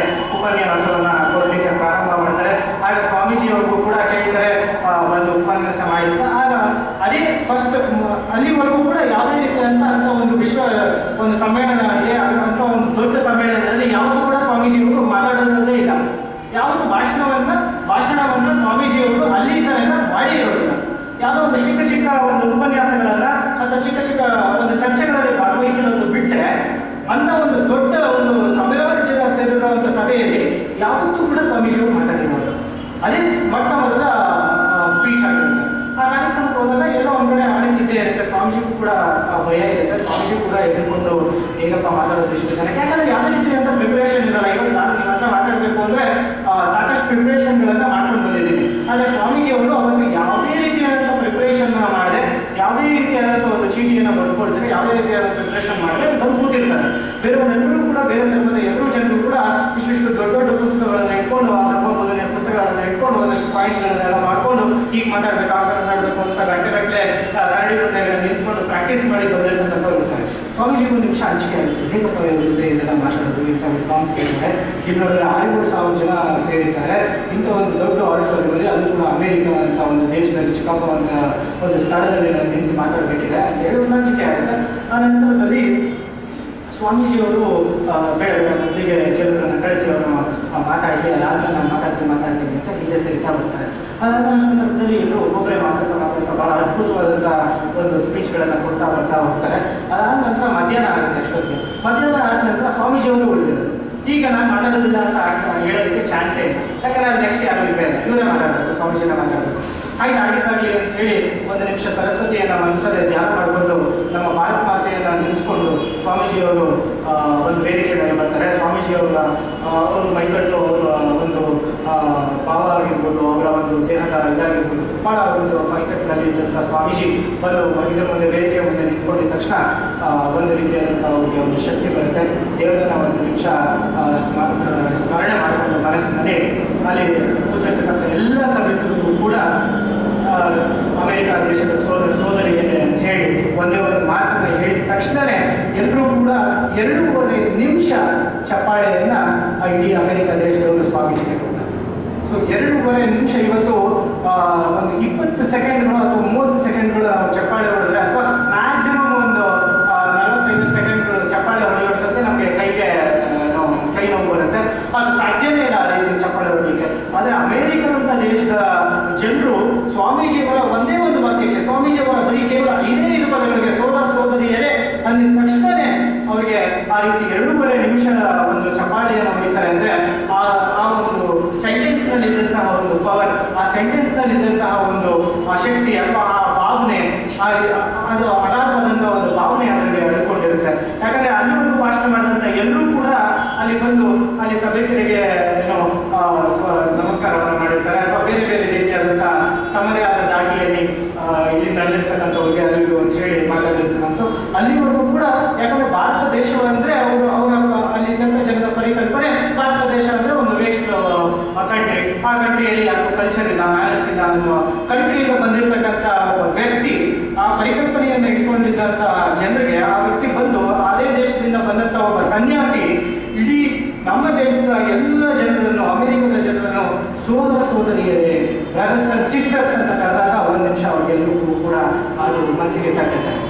ಇಂಥ ನಾವು ಎಷ್ಟು ತಪ್ಪು ಪರಿಕಲ್ಪನೆಯನ್ನು ಈ ದೇಶದ ಬಗ್ಗೆ ಅಂದ್ಕೊಂಡಿದ್ವಿ.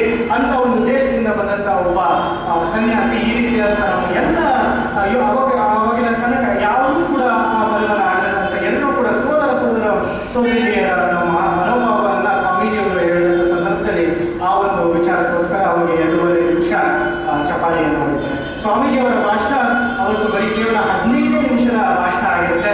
ಏನೋ ಭಾಳ ಗಂಟೆಗಟ್ಟಲೆ ನಿಂತ್ಕೊಂಡು ಅವರು ಸ್ವಾಮೀಜಿಯವರು ಭಾಷಣ ಮಾಡಿರೋದಿಲ್ಲ, ಯಾವುದೇ ಪ್ರಿಪರೇಷನ್ ಇಲ್ಲದೆ ಇರೋ ಒಂದು 15 ನಿಮಿಷಗಳ ಭಾಷಣವನ್ನು ಮಾಡ್ತಾರೆ. ಆದಂಥ ಸಂದರ್ಭದಲ್ಲಿ ಇಡೀ ವಿಶ್ವವನ್ನೇ, ಆ ಒಂದು ಭಾಷಣದಿಂದ ಇಡೀ ವಿಶ್ವವನ್ನೇ ಅವರು ಗೆದ್ಕೊಂಡು ಬರ್ತಾರೆ, ವಿಶ್ವವಿಖ್ಯಾತರಾಗ್ತಾರೆ. ಈ ರೀತಿಯಾದಂಥ ಒಂದು ಶಕ್ತಿಯನ್ನು ಸ್ವಾಮಿ ವಿವೇಕಾನಂದರು ಪಡ್ಕೊಂಡಿದ್ರು. ಅದೆಲ್ಲ ಆದ ನಂತರ ಅಲ್ಲಿರ್ತಕ್ಕಂಥ ಇಡೀ ಫಾರಿನ್ ಕಂಟ್ರೀಸ್ಗೆಲ್ಲ ಸ್ವಾಮೀಜಿ ಫೇಮಸ್ ಆಗೋಗ್ತಾರೆ. ಎಲ್ಲರೂ ಕೂಡ ಶ್ರೀಮಂತರು ನಮ್ಮನೆಗೆ ಊಟಕ್ಕೆ ಬನ್ನಿ, ನಮ್ಮನೆಗೆ ನೀವು ದಯಮಾಡಿಸ್ಬೇಕು ಅಂತ ಹೇಳಿ ಅಲ್ಲಿವರೆಗೂ ಯಾರು ಕೂಡ ಸ್ವಾಮೀಜಿಯನ್ನು ಫಾರಿನಲ್ಲಿ ಇವನು ಯಾರು ಅಂತಲೇ ಗೊತ್ತಿರೋದಿಲ್ಲ. ಮಾರನೇ ದಿನ ದೊಡ್ಡ ದೊಡ್ಡ ಕಟೌಟ್ಗಳನ್ನು ಒಂದು ಆ ನಡೀತಕ್ಕಂಥ ಸಮ್ಮೇಳನದ ಮುಂಭಾಗದಲ್ಲಿ ಹಾಕಿರ್ತಾರೆ ಸ್ವಾಮೀಜಿಯವರ ಕಟೌಟ್ಗಳನ್ನು. ಬರಲ್ಲ ಅಂತ ಒಂದು ವಿಶ್ವವಿಖ್ಯಾತವನ್ನ ಸ್ವಾಮೀಜಿಯವರು ಆ ಒಂದು ಚಿಕ್ಕ ಪುಟ್ಟ ಭಾಷಣದಿಂದ ಪಡ್ಕೊಂಡ್ಬಿಡ್ತಾರೆ. ಆದ ನಂತರ ಹಲವಾರು ಶ್ರೀಮಂತರು, ಹಲವಾರು ಹೆಣ್ಮಕ್ಳು ಅವರನ್ನ ಸುತ್ತುವರೆದು ನೀವು ನಮ್ಮನಾಗಿ ಬರಬೇಕು ಅಂತ ಹೇಳಿ ಕೇಳುವಂತ ಇದನ್ನ ಸಂದರ್ಭ ಆಗುತ್ತೆ. ಇದೇ ರೀತಿ ಒಂದು ಬೇರೆ ಆ ರೀತಿ ಕೇಳ್ಕೊಂಡಂತ ಒಂದು ಮಹಿಳೆ ಮನೆಗೆ ಹೋದಾಗ ಆ ಮಹಿಳೆ ಮನೆಗೆ ಪುಸ್ತಕಗಳು ಸಿಗುತ್ತೆ. ಯಾಕಂದ್ರೆ ಅಲ್ಲಿ ಬರ್ತಕ್ಕಂಥ ಜನರು ಪುಸ್ತಕಗಳನ್ನ ಓದಿ ಟೈಮ್ ಪಾಸ್ ಆಗಲಿ ಅಂತ ಓದ್ತಕ್ಕಂಥ ಅಭ್ಯಾಸ ಇರ್ತಕ್ಕಂಥವ್ರು ಕೊಂಡ್ಕೊಳ್ಬೇಕು.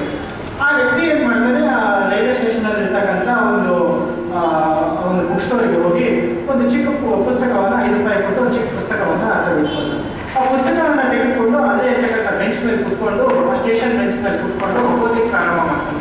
ಆ ವ್ಯಕ್ತಿ ಅಷ್ಟನ್ನು ಓದಿದ ನಂತರ ಸಂಪೂರ್ಣವಾಗಿ ಒಂದು ಆ ಪುಸ್ತಕವನ್ನು ಓದಿದ ನಂತರ ಆ ವ್ಯಕ್ತಿಗೆ ಒಂದು ರೀತಿಯಾದಂತಹ ಒಂದು ಶಕ್ತಿ ಬರುತ್ತೆ. ಆ ವ್ಯಕ್ತಿ ಆ ಪುಸ್ತಕ ಓದಿ ಒಂದು ಇನ್ಸ್ಪಿರೇಷನ್ ಅನ್ನು ಪಡ್ಕೊಳ್ತಾನೆ. ಆ ವ್ಯಕ್ತಿಗೆ ಒಂದು ಸ್ಟ್ರೆಂತ್ ಬರುತ್ತೆ. ಇಲ್ಲ ನನ್ನ ಜೀವನದಲ್ಲಿ ಇದ್ದು ಸಾಧಿಸಬೇಕಾಗಿರೋದು ಬಹಳಷ್ಟಿದೆ ಅಂತ ಹೇಳಿ ವಾಪಸ್ ತನ್ನ ಸೂಸೈಡ್ ಅಟೆಂಪ್ಟ್ ಅಲ್ಲೇ ಕೈ ಬಿಟ್ಟು ವಾಪಸ್ ತನ್ನ ಹಳ್ಳಿಗೆ ಹೋಗಿ ಇಡೀ ಹಳ್ಳಿಯ ಜನರನ್ನ ಸೇರಿಸ್ಕೊಂಡು ಅಲ್ಲಿರ್ತಕ್ಕಂಥ ಒಂದು ಆ ಹಳ್ಳಿ ಇಡೀ ಹಳ್ಳಿ ಒಂದು ಏನೋ ಈ ಒಂದು ಕುಡಿತಕ್ಕೆ ಒಳಗೊಂಡಿರ್ತಾರೆ. ಆ ಹಳ್ಳಿಯ ಎಲ್ಲ ಯುವಕರು ಕೂಡ ಮತ್ತು ಗಂಡಸರು ಆ ಕುಡಿತದ ಒಂದು ಸಾರಿಗೆ ವಿರುದ್ಧ ಒಂದು ಆಂದೋಲನವನ್ನ ಮಾಡಿ ಆ ಒಂದು ಹಳ್ಳಿಯನ್ನ ಸಾರಾಯಿಯಲ್ಲಿ ಇರ್ತಕ್ಕಂಥ ಒಂದು ಊರನ್ನಾಗಿ ಪರಿವರ್ತಿಸ್ತಾರೆ. ಅದಾದ ನಂತರ ದಿನಗಳಲ್ಲಿ ಮೊನ್ನೆ ನಾವು ಕಳೆದಂತೆ ಒಂದು 2-3 ವರ್ಷಗಳ ಕೆಳಗೆ ಇಡೀ ದೇಶದಲ್ಲಿ ಒಂದು ರೆವಲ್ಯೂಷನ್ ಅನ್ನ ಮಾಡಿದಂತ ಇಡೀ ದೇಶದ ಯುವಕರು ನಾವೆಲ್ಲರೂ ಕೂಡ ಕಾಲೇಜ್ಗಳಿಂದ, ನಿಮ್ಮ ಕಾಲೇಜಿಂದಲೇ ಆಗಿರ್ಬೋದು ಅಥವಾ ಎಲ್ಲರೂ ಕೂಡ ಇಲ್ಲಿರ್ತಕ್ಕಂಥ ಎಲ್ಲಾ ಕಾಲೇಜ್ಗಳಿಂದ ಏನು ನಾವು ಫ್ರೀಡಂ ಪಾರ್ಕಿಗೆ ಒಬ್ಬ ವ್ಯಕ್ತಿಗೋಸ್ಕರ ನಾವು ಫ್ರೀಡಂ ಪಾರ್ಕಿಗೆ ಹೋಗಿ ಆ ಹೋರಾಟದಲ್ಲಿ ನಾವು ಧುಮುಕಿದ್ವಿ. ಯಾವ ಒಂದು ಈ ಒಂದು ಹಿಂದೆ ಇದ್ದಂಥ ಸರ್ಕಾರಗಳು ಮಾಡಿದಂಥ ಭ್ರಷ್ಟಾಚಾರದ ವಿರುದ್ಧ ನಾವು ಒಂದು ಆಂದೋಲನದಲ್ಲಿ ಪಾಲ್ಗೊಂಡ್ವಿ. ಯಾವ ಒಂದು ಆಂಟಿ ಕರಪ್ಷನ್ ಬಿಲ್ ಅನ್ನ ನಾವು ಲೋಕಪಾಲ್ ಬಿಲ್ ಅನ್ನ ತೆಗೆದುಕೊಂಡು ಬರಬೇಕು ಅಂತ ಹೇಳಿ ಆ ಒಂದು 75 ವರ್ಷ ವಯಸ್ಸಾಗಿರ್ತಕ್ಕಂಥ ವ್ಯಕ್ತಿ ಡೆಲ್ಲಿಯ ಒಂದು ಇದರಲ್ಲಿ ಒಂದು ಮೈದಾನದಲ್ಲಿ ಕೂತು 7-8 ದಿನಗಳ ಕಾಲ ಉಪವಾಸನ ಮಾಡ್ತಾರೆ. ಆ ವ್ಯಕ್ತಿಗೆ ಬೆಂಬಲ ಸೂಚಿಸೋದಕ್ಕೋಸ್ಕರ ಎಲ್ಲ ಕಾಲೇಜುಗಳಿಂದ ಸಾವಿರಾರು ಯುವಕರು ಫ್ರೀಡಂ ಪಾರ್ಕಿಗೆ ಹೋಗ್ತೀವಿ. ಆ ಫ್ರೀಡಂ ಪಾರ್ಕಲ್ಲಿ ಮತ್ತೆ ಡೆಲ್ಲಿಗಳಲ್ಲಿ ದೇಶಾದ್ಯಂತ ಒಂದು ರೆವಲ್ಯೂಷನ್ ಅನ್ನ ಏನು ಕ್ರಿಯೇಟ್ ಮಾಡ್ತಾರೆ. ಅದೇ ವ್ಯಕ್ತಿ ಅಣ್ಣಾ ಹಜಾರೆ ಕೂಡ ಇನ್ಸ್ಪಿರೇಷನ್ ಸ್ವಾಮಿ ವಿವೇಕಾನಂದ. ಅದೇ ಇನ್ಸ್ಪಿರೇಷನ್ ಪಡ್ಕೊಂಡಂತ ಒಂದು ವ್ಯಕ್ತಿ ಯಾವ ಪುಸ್ತಕಗಳನ್ನು ಓದಿರ್ತಾರೆ ಅಂದ್ರೆ ಸ್ವಾಮೀಜಿಯವರ ಜೀವನ ಚರಿತ್ರೆ ಇರ್ತಕ್ಕಂಥ ಪುಸ್ತಕವನ್ನ ರೈಲ್ವೆ ಸ್ಟೇಷನ್ ಮೇಲೆ ಕುತ್ಕೊಂಡು ಓದಿರ್ತಕ್ಕಂಥವ್ರು ಅಣ್ಣಾ ಹಜಾರೆ. ಆ ಒಂದು ವಿಚಾರಗಳನ್ನು ತೆಗೆದುಕೊಂಡು ಬಂದ ನಂತರ ಆ ಒಂದು ರೆವಲ್ಯೂಷನ್ ಅನ್ನ ಕ್ರಿಯೇಟ್ ಮಾಡಿ ಇಡೀ ದೇಶದಲ್ಲೇ ಒಂದು ಆಂದೋಲನವನ್ನ ಕ್ರಿಯೇಟ್ ಮಾಡಿದಂಥವ್ರು ಅಣ್ಣಾ ಹಜಾರೆ. ಅಣ್ಣಾ ಹಜಾರೆ ಅವರು ಕೂಡ ಇನ್ಸ್ಪಿರೇಷನ್ ಸ್ವಾಮಿ ವಿವೇಕಾನಂದ. ಇವತ್ತು ಏನು ನಮ್ಮ ದೇಶಕ್ಕೆ ಒಂದು 2020 ವಿಷನ್ ಅನ್ನು ಕೊಟ್ಟು ಇಡೀ ನಮ್ಮ ದೇಶ ವಿಶ್ವಕ್ಕೆ ಒಂದು ವಿಶ್ವಗುರು ಆಗಬೇಕು ಅನ್ನೋ ಒಂದು ಸಂದೇಶವನ್ನು ಕೊಟ್ಟಂತಹ ನಮ್ಮ ಹಳೆಯ ಪ್ರೆಸಿಡೆಂಟ್ ಆದಂತಹ ಎಕ್ಸ್ ಪ್ರೆಸಿಡೆಂಟ್ ಶ್ರೀ ಅಬ್ದುಲ್ ಕಲಾಂ ಅವರು ಕೂಡ ಇನ್ಸ್ಪಿರೇಷನ್ ಸ್ವಾಮಿ ವಿವೇಕಾನಂದ.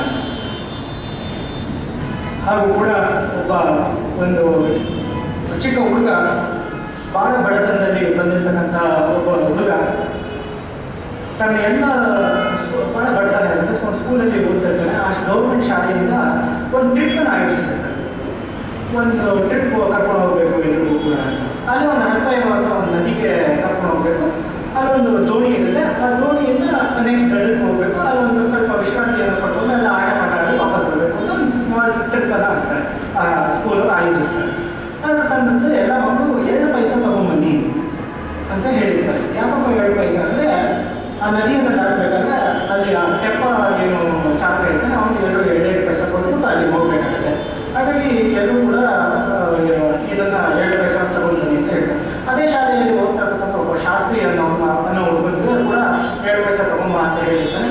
ಆ ಹುಡುಗನು ಕೂಡ ಭಾಳ ಆಸೆ ಇರುತ್ತೆ ಈ ಟ್ರಿಪ್ಪಿಗೆ ನಾನು ಹೋಗ್ಬೇಕು ಅಂತ. ಆದರೆ ಮನೆಯಲ್ಲಿ ಭಾಳ ಬರ್ತನೆ ಇರುತ್ತೆ. ವಾಪಸ್ ಮನೆಗೆ ಬಂದು ನೋಡಿದಾಗ ತನ್ನ ತಾಯಿಯ ಹರಕಲ್ ಸೀರೆ, ಹರಕಲ್ ಬಟ್ಟೆ ಹಾಕೊಂಡು ಹೊರಗೆ ಮುಂದೆ ಹೊಗೆ ಹೋಗ್ತಾ ಒಂದು ಗಂಜಿ ಕಾಯಿಸ್ತಾರಂಥ ಒಂದು ದೃಶ್ಯವನ್ನು ನೋಡಿ ಅವ್ನು 2 ಪೈಸೆ ಕೇಳೋದಿಲ್ಲ.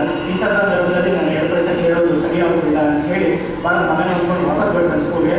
ಅಲ್ಲಿಂದ ಸ್ಕೂಲಿಂದ ಎಲ್ಲರೂ ಕೂಡ ದೋಣಿಯಲ್ಲಿ ಹೋಗಬೇಕು ಅಂತ ಹೇಳಿ ನಿರ್ಧಾರ ಮಾಡ್ತಾರೆ. ಎಲ್ಲರೂ ಕೂಡ ಟ್ರಿಪ್ ಕರ್ಕೊಂಡು ಹೋಗ್ತಾರೆ. ಅಲ್ಲಿ ಎಲ್ಲರ ಹತ್ರ 2 ಪೈಸೆನ ಸರ್ ಕಲೆಕ್ಟ್ ಮಾಡ್ಕೊತಾ ಬರ್ತಾರೆ.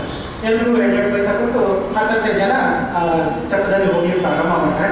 ಶಾಸ್ತ್ರೀಯ ಹುಡುಗನ ಹತ್ರ ಬಂದು ನಿಮ್ಮ 2 ಪೈಸೆ ಕೊಡು ಅಂತ ಒಂದು ಹೇಳುವಂಥ ಸಂದರ್ಭದಲ್ಲಿ ಇಲ್ಲ ಸರ್ ನನ್ನ ಹತ್ರ 2 ಪೈಸೆ ಇಲ್ಲ, ನಾವು ಭಾಳ ಹುಡುಗರು ನಮ್ಮ ಕೈಗೆ 2 ಪೈಸೆ ಕೊಡಲಿಕ್ಕೆ ಸಾಧ್ಯ ಇಲ್ಲ ಅಂತ ಹೇಳುವಂಥ ಸಂದರ್ಭದಲ್ಲಿ ಅಯ್ಯೋ ಹಾಗಾದ್ರೆ ನೀವು ಇಲ್ಲೇ ಇರಪ್ಪ 2 ಪೈಸೆ ಕೊಟ್ಟರೆ ಬಾಗಿ ನಮಗೆ ಬೇಕಾಗಿಲ್ಲ, ನಿಮ್ಮ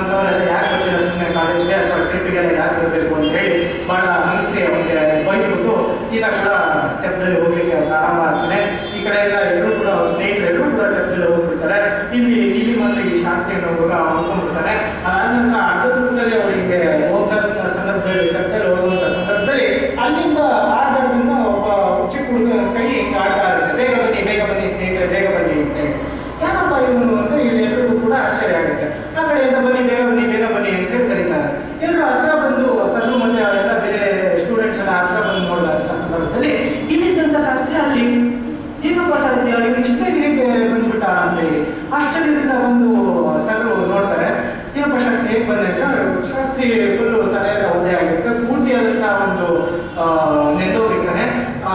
ಶಾಸ್ತ್ರಿಯನ್ನು ಕೇಳ್ತಾನೆ, ಹೇಗೆ ನೀನು ಇಷ್ಟು ಬೇಗ ನನಗೂ ಮುಂಚಿತವಾಗಿ ಇಲ್ಲಿಗೆ ಬಂದೆ ಅಂತ. ಆಗ ಶಾಸ್ತ್ರಿ ಹೇಳ್ತಾನೆ, ನನ್ನ ತಾಯಿ, ನಾವು ಬಡವರಾಗಿರ್ಬೋದು, ನನ್ನ ತಾಯಿ ನನಗೆ ದುಡ್ಡನ್ನು ಕೊಡಲಿಕ್ಕೆ ಅಥವಾ ಊಟವನ್ನು ಕೊಡಲಿಕ್ಕೆ ಅನರ್ಹರಾಗಿರ್ಬೋದು ಅಥವಾ ಅದನ್ನು ಕೊಡಲಿಕ್ಕೆ ಸಾಧ್ಯ ಇಲ್ಲ ಇರ್ಬೋದು. ಆದರೆ ನನ್ನ ತಾಯಿ ನನಗೆ ಆತ್ಮಧೈರ್ಯವನ್ನು, ಆತ್ಮಶಕ್ತಿಯನ್ನು, ಧೈರ್ಯವನ್ನು ಕೊಡೋದ್ರಲ್ಲಿ ಹಾಗಾಗಿ ನಾನು ನಿಮ್ಮ ಮೂಲಕವಾಗಿ ನನ್ನ ಈಜ್ಕೊಂಡೆ ಈ ನದಿಯನ್ನು ದಾಟಿ ಇಲ್ಲಿ ಬಂದಿದ್ದೀನಿ ಅಂತ ಹೇಳ್ತಾರೆ. ಅದಾದ ನಂತರ ಬೆಳೆದಂಥ ನಂತರ ದಿನಗಳಲ್ಲಿ ಇಡೀ ದೇಶವನ್ನೇ, ಇಡೀ ದೇಶದ ರೈತರನ್ನ ಮೇಲೆತ್ತುವಂಥ ಕೆಲಸವನ್ನ, ಇಡೀ ದೇಶವನ್ನ ಒಂದು ಡೆವಲಪ್ಮೆಂಟ್ ದಿಕ್ಕಿನಲ್ಲಿ ತೆಗೆದುಕೊಂಡು ಹೋಗ್ತಕ್ಕಂಥ ಜವಾಬ್ದಾರಿಯನ್ನು ಹೊತ್ತಂಥ ವ್ಯಕ್ತಿ ಆ ಶಾಸ್ತ್ರಿಗೆ ಮುಂದಿನ ದಿನಗಳಲ್ಲಿ ಲಾಲ್ ಬಹದ್ದೂರ್ ಶಾಸ್ತ್ರಿ ಅಂತಾರೆ. ಅವರು ಕೂಡ ಇನ್ಸ್ಪಿರೇಷನ್ ಪಡ್ಕೊಂಡಿದ್ದು ಸ್ವಾಮಿ ವಿವೇಕಾನಂದ. ಈ ಎಲ್ಲ ವಿಚಾರಗಳನ್ನ ಹೇಳ್ತಾ ಕಡೆಯದಾಗಿ ನಮ್ಮ ದೇಶದಲ್ಲಿ ಅತಿಥಿ ದೇವೋ ಭವ ಅಂತಕ್ಕಂಥ ಒಂದು ಮಾಡಿದ್ದಾರೆ. ಆಚಾರ್ಯ ದೇವೋ ಭವ, ಮಾತೃದೇವೋ ಭವ, ಪಿತೃದೇವೋ ಭವ, ಅಂದರೆ ತಂದೆಗೆ, ತಾಯಿ ಹಾಗೂ ಗುರುಗಳು ಇವರೆಲ್ಲರನ್ನು ಕೂಡ ನಾವು ದೇವತೆಯ ರೀತಿಯಲ್ಲಿ ನಾವು ಕಾಣ್ತಕ್ಕಂಥ ಒಂದು ಸಂಸ್ಕೃತಿ ನಮ್ಮ ದೇಶದ್ದು. ಸೊ ಅದೇ ರೀತಿಯಾಗಿ ಕಡೆದಾಗಿ ಅತಿಥಿ ದೇವೋ ಭವ ಅಂತಕ್ಕಂಥ ಮಾತುಗಳೇ. ಅದಕ್ಕೆ ಒಂದು ಚಿಕ್ಕ ಒಂದು ಕಥೆಯನ್ನು ಹೇಳಿದನ್ನ ಈ ಮಾತುಗಳನ್ನು ಮುಗಿಸಲಿಕ್ಕೆ ಇಷ್ಟಪಡ್ತೀನಿ. ನಿಮಗೆಲ್ಲ ಗೊತ್ತೇ ಇದೆ, ಮುಂಬೈನಲ್ಲಿ ಈ ಹಿಂದೆ 26ನೇ ತಾರೀಕು ಒಂದು ಘೋರ ಕೃತ್ಯ ನಡೆದೋಗುತ್ತೆ. ಭಯೋತ್ಪಾದಕರು ನಮ್ಮ ದೇಶದ ಮೇಲೆ ದಾಳಿ ಮಾಡ್ತಾರೆ. ಮುಂಬೈನಲ್ಲಿರ್ತಕ್ಕಂಥ ತಾಜ್ ಹೋಟೆಲ್ ಮೇಲೆ ಭಯೋತ್ಪಾದಕರು ನುಗ್ಗಿ ಅಲ್ಲಿ ಬಾಂಬ್ಗಳನ್ನು ಸಿಡಿಸ್ಲಿಕ್ಕೆ ಪ್ರಾರಂಭ ಮಾಡ್ತಾರೆ, ಗುಂಡುಗಳನ್ನು ಹಾರಿಸ್ಲಿಕ್ಕೆ ಪ್ರಾರಂಭ ಮಾಡ್ತಾರೆ. ಈ ಕಡೆ ಒಂದು ಏರ್ಪೋರ್ಟಿನಲ್ಲೂ ಕೂಡ, ಒಂದು ರೈಲ್ವೆ ಸ್ಟೇಷನ್ಗಳಲ್ಲೂ ಕೂಡ ಹಲವಾರು ಭಯೋತ್ಪಾದಕರು ಕಂಡ ಜನಗಳಿಗೆಲ್ಲ ಓಡಾಡ್ತಿರ್ತಕ್ಕಂಥ ಅಮಾನವೀಯ ಒಂದು ಅಮಾಯಕ ಜನರ ಮೇಲೆ ಒಂದು ಗುಂಡಿನ ಸುಡುಗಡೆಯನ್ನ ಸುರಿಲಿಕ್ಕೆ ಪ್ರಾರಂಭ ಮಾಡ್ತಾರೆ. ಇದರ ಸಂದರ್ಭದಲ್ಲಿ ತಾಜ್ ಹೋಟೆಲ್ನಲ್ಲಿ ಎಲ್ಲರೂ ಕೂಡ, ಅದೊಂದು ಐಷಾರಾಮಿ ಹೋಟೆಲ್. ಆ ಹೋಟೆಲ್ಗೆ ಹೆಚ್ಚಾಗಿ ವಿದೇಶಿಗರು ಬಂದು ಉಳಿದುಕೊಳ್ತಕ್ಕಂಥ ಒಂದು ಹೋಟೆಲ್. ಸೊ ಈ ತಾಜ್ ಹೋಟೆಲ್ನಲ್ಲಿ ಸಾಕಷ್ಟು ಜನ ಬಂದು, ಇಡೀ ತಾಜ್ ಹೋಟೆಲ್ ಎಲ್ಲ ರೂಮ್ಗಳು ಬುಕ್ ಆಗಿರುತ್ತೆ. ಆ ತಾಜ್ ಹೋಟೆಲ್ನಲ್ಲಿ ಸಾಕಷ್ಟು ಜನಗಳು ವಿದೇಶಿಗಳು ಕೂಡ ಬಂದಿರ್ತಾರೆ. ಅದನ್ನು ತಿಳಿದುಕೊಂಡು ಇವರು ಈ ದಾಳಿಯನ್ನ ಈ ಭಯೋತ್ಪಾದಕರು ಮಾಡಿರ್ತಾರೆ. ಕಸಬ್ ಮತ್ತು ಮುಂತಾದ ಭಯೋತ್ಪಾದಕರು ಈ ದಾಳಿಯನ್ನ ಹೇಳ್ತಾರೆ. ಆ ಸಂದರ್ಭದಲ್ಲಿ ಆ ಹೋಟೆಲ್ನ ನಮ್ಮದೇ ಆದ ಒಂದು ಸಿನಾರಿಯೋವನ್ನು ನಾವು ತೆಗೆದುಕೊಳ್ಳೋಣ. ಇದೇ ಒಂದು ಕಾಲೇಜ್ನಲ್ಲಿ ಅಕಸ್ಮಾತ್ ಆಗಿ ಯಾವುದೋ ಒಂದು ಭಯೋತ್ಪಾದನಾ ದಾಳಿ ಅಥವಾ ಯಾವುದೋ ಒಂದು ಕೆಲವು ಕಡೆ ನಾನು ನೋಡಿದ್ದೀವಿ, ಕ್ಲಾಸ್ ರೂಮ್ಗಳಲ್ಲಿ, ನಮ್ಮ ಕ್ಲಾಸ್ ರೂಮ್ಗಳಲ್ಲೇ ಒಂದು ಚಿಕ್ಕ ಜಿರಳೆ ಬಂತು ಅಂದರೆ ಎಷ್ಟೋ ಜನ ಎದುರುಕೊಂಡು ಓಡೋದಂಥ ಸಂದರ್ಭ ಇದೆ. ಅದರಲ್ಲೂ ಕೂಡ ಹೆಣ್ಮಕ್ಳು ಸ್ವಲ್ಪ ಜಲ್ಲೆ ಭಯ ಜಾಸ್ತಿ. ಸೊ ಅದರ ಸಂದರ್ಭದಲ್ಲಿ ಇದೇ ಒಂದು ಯಾವುದೋ ಒಂದು ಚಿಕ್ಕ ಪಟಾಕಿ ಹಚ್ಚಲೆ ಅಥವಾ ಏನೋ ಒಂದು ಗಲಭೆ ನಡೆದ್ರೆ ನಾವು ಓಡಬಹುವಂಥ ಮನಸ್ಥಿತಿ ನಮ್ಮೆಲ್ಲರಿಗೂ ಕೂಡ ಇದೆ. ಅಂಥ ಒಂದು ದೊಡ್ಡ ಐಷಾರಾಮಿ ಹೋಟೆಲ್ನಲ್ಲಿ 1300-1500ಕ್ಕೂ ಹೆಚ್ಚು ಇವರು ಇರ್ತಾರೆ, ಕೆಲಸಗಾರರು ಉದ್ಯಮ ಮಾಡ್ತಿರ್ತಕ್ಕಂಥ ಆ ಹೋಟೆಲ್ನ ಮ್ಯಾನೇಜ್ಮೆಂಟು ಮತ್ತು ಬೇರೆ ಬೇರೆ ವಿಭಾಗಗಳನ್ನು ನೋಡ್ಕೊಳ್ತಕ್ಕಂಥ ಕೆಲಸ ಮಾಡ್ತಿರ್ತಕ್ಕಂಥ ಎಂಪ್ಲಾಯೀಸು ಆ ಹೋಟೆಲ್ನಲ್ಲಿ ಇರ್ತಾರೆ. ಇಂಥ ಒಂದು 1500-1300 ಜನ ಇರ್ತಕ್ಕಂಥ ಹೋಟೆಲ್ನ ಒಂದು ಹೋಟೆಲ್ ಮ್ಯಾನೇಜ್ಮೆಂಟ್ ಮೇಲೆ, ಹೋಟೆಲ್ ಮೇಲೆ ದಾಳಿ ನಡೆಯುತ್ತೆ. ಸಾವಿರಾರು ಜನ ಅಲ್ಲಿ ತಂಗಿರುವಂಥ ಒಂದು ಹೋಟೆಲ್ ಮೇಲೆ ದಾಳಿ ಮಾಡಿದಂಥ ಸಂದರ್ಭದಲ್ಲಿ ನಾವೆಲ್ಲ ಕೂಡ ಊಹಿಸ್ಬೋದು. ಫಸ್ಟ್ ಇನ್ಫಾರ್ಮೇಶನ್ ಅವ್ರಿಗೆ ಹೋಗುತ್ತೆ, ಯಾರು ಅಲ್ಲಿ ಯಾರು ಕೆಲಸ ಮಾಡ್ತಿರ್ತಾರೋ ಅವ್ರಿಗೆ ಗೊತ್ತಾಗುತ್ತೆ ಈ ರೀತಿ ಬಾಂಬ್ ದಾಳಿ ನಡೀತಿದೆ, ಈ ರೀತಿ ಉಗ್ರರು ಬಂದಿದ್ದಾರೆ. ಹಾಗೆ ಹೋಟ್ಲಲ್ಲಿ ಎಲ್ಲೆಲ್ಲಿ ಯಾವ ಕಡೆಯಿಂದ ಡೋರ್ಸ್ ಇರುತ್ತೆ, ಎಲ್ಲೆಲ್ಲಿಂದ ಫ್ರೀ ಎಕ್ಸಿಟ್ ಇರುತ್ತೆ, ಎಲ್ಲೆಲ್ಲಿ ಹೋದ್ರೆ ನಾವು ಸೇಫು ಅನ್ನೋದು ಅಲ್ಲಿ ಕೆಲಸ ಮಾಡ್ತಿರೋರಿಗೆ ಸಹಜವಾಗಿ ಗೊತ್ತೇ ಇದೆ. ಸೊ ನಮ್ಮ ಒಂದು ದೇಶದ ಒಂದು ಗುಣ ಯಾವ ರೀತಿ, ಯಾವುದಾದ್ರೂ ಒಂದು ಅಪಾಯ ಆಗ್ತಿದೆ ಅಂದರೆ ಫಸ್ಟ್ ನಾವು ಸೇಫ್ ಆಗಿಬಿಡ್ಬೇಕು ಅಂತ ಹೇಳಿ ಏನು ಮಾಡ್ತೀವಿ, ಪಟ್ ಅಂತ ಸೇಫ್ ಆಗಿರೋ ಜಾಗಕ್ಕೆ ಅಥವಾ ನಮ್ಮ ಮನೆಗೆ ವಾಪಸ್ ಹೋಗಬೇಕು ಅಂತ ಫ್ರೀ ಎಕ್ಸಿಟ್ ಎಲ್ಲಿದೆ ಹುಡುಕೊಂಡು ಓಡುವಂಥ ಪ್ರಯತ್ನವನ್ನು ಮಾಡ್ತೀವಿ. ಆದರೆ ಅವತ್ತು ಆ ಒಂದು ದಾಳಿ ಏನು ನಡೆಯುತ್ತೆ ಮುಂಬೈ ಮೇಲೆ, ಆ ದಾಳಿಯಲ್ಲಿ ಕೆಲಸ ಮಾಡ್ತಿರ್ತಕ್ಕಂಥ ಆ ಒಂದು ಹೋಟೆಲ್ನಲ್ಲಿ ಕೆಲಸ ಮಾಡ್ತಿರ್ತಕ್ಕಂಥ ಉದ್ಯೋಗಿಗಳು ಅಥವಾ ಆ ಹೋಟೆಲಿನ ಒಂದು ಕೆಲಸಗಾರರು ಏನು ಮಾಡ್ತಾರಪ್ಪ ಅಂದರೆ ಯಾವುದೇ ರೀತಿಯಾದಂಥ ತಮ್ಮ ಪ್ರಾಣಕ್ಕೋಸ್ಕರ ಹಿಂಜರಿದು ಮನೆಗಳಿಗೆ ಓಡೋಗೋದಿಲ್ಲ ಅಥವಾ ಯಾವುದೋ ಫ್ರೀ ಎಕ್ಸಿಟ್ಗಳನ್ನ ನೋಡಿಕೊಂಡು ಅಲ್ಲಿಂದ ಓಡೋಗುವಂಥ ಕೆಲಸವನ್ನು ಮಾಡೋದಿಲ್ಲ. ಆದರೆ ಅವರು ಮೊದಲಿಗೆ ಮಾಡ್ತಕ್ಕಂಥ ಕೆಲಸ ಈ ರೀತಿಯಾದಂಥ ಒಂದು ಏನು ಡಿನ್ನರ್ ಹಾಲ್ಗಳಿರುತ್ತೆ, ಆ ರೀತಿಯಾದಂಥ ಹಲವಾರು ಹಾಲ್ಗಳಿರುತ್ತೆ, ಬ್ಯಾಂಕ್ವೆಟ್ಗಳಿರುತ್ತೆ. ಆ ಬ್ಯಾಂಕ್ವೆಟ್ಗಳಲ್ಲಿ ಹಲವಾರು ಕಂಪನಿಗಳ ಬೇರೆ ಬೇರೆ ಸಭೆಗಳು, ಸಮಾರಂಭ ಈ ರೀತಿ ನಮ್ಮ ಹೋಟೆಲ್ನಲ್ಲಿ ದಾಳಿ ನಿಂತಾರೆ, ದಯವಿಟ್ಟು ಕೂಡ ಅದಕ್ಕೆ ಬೇಕಾಗಿರುವಂಥ ಕ್ರಮವನ್ನು ಜರುಗಿಸಿ ಅಂತ.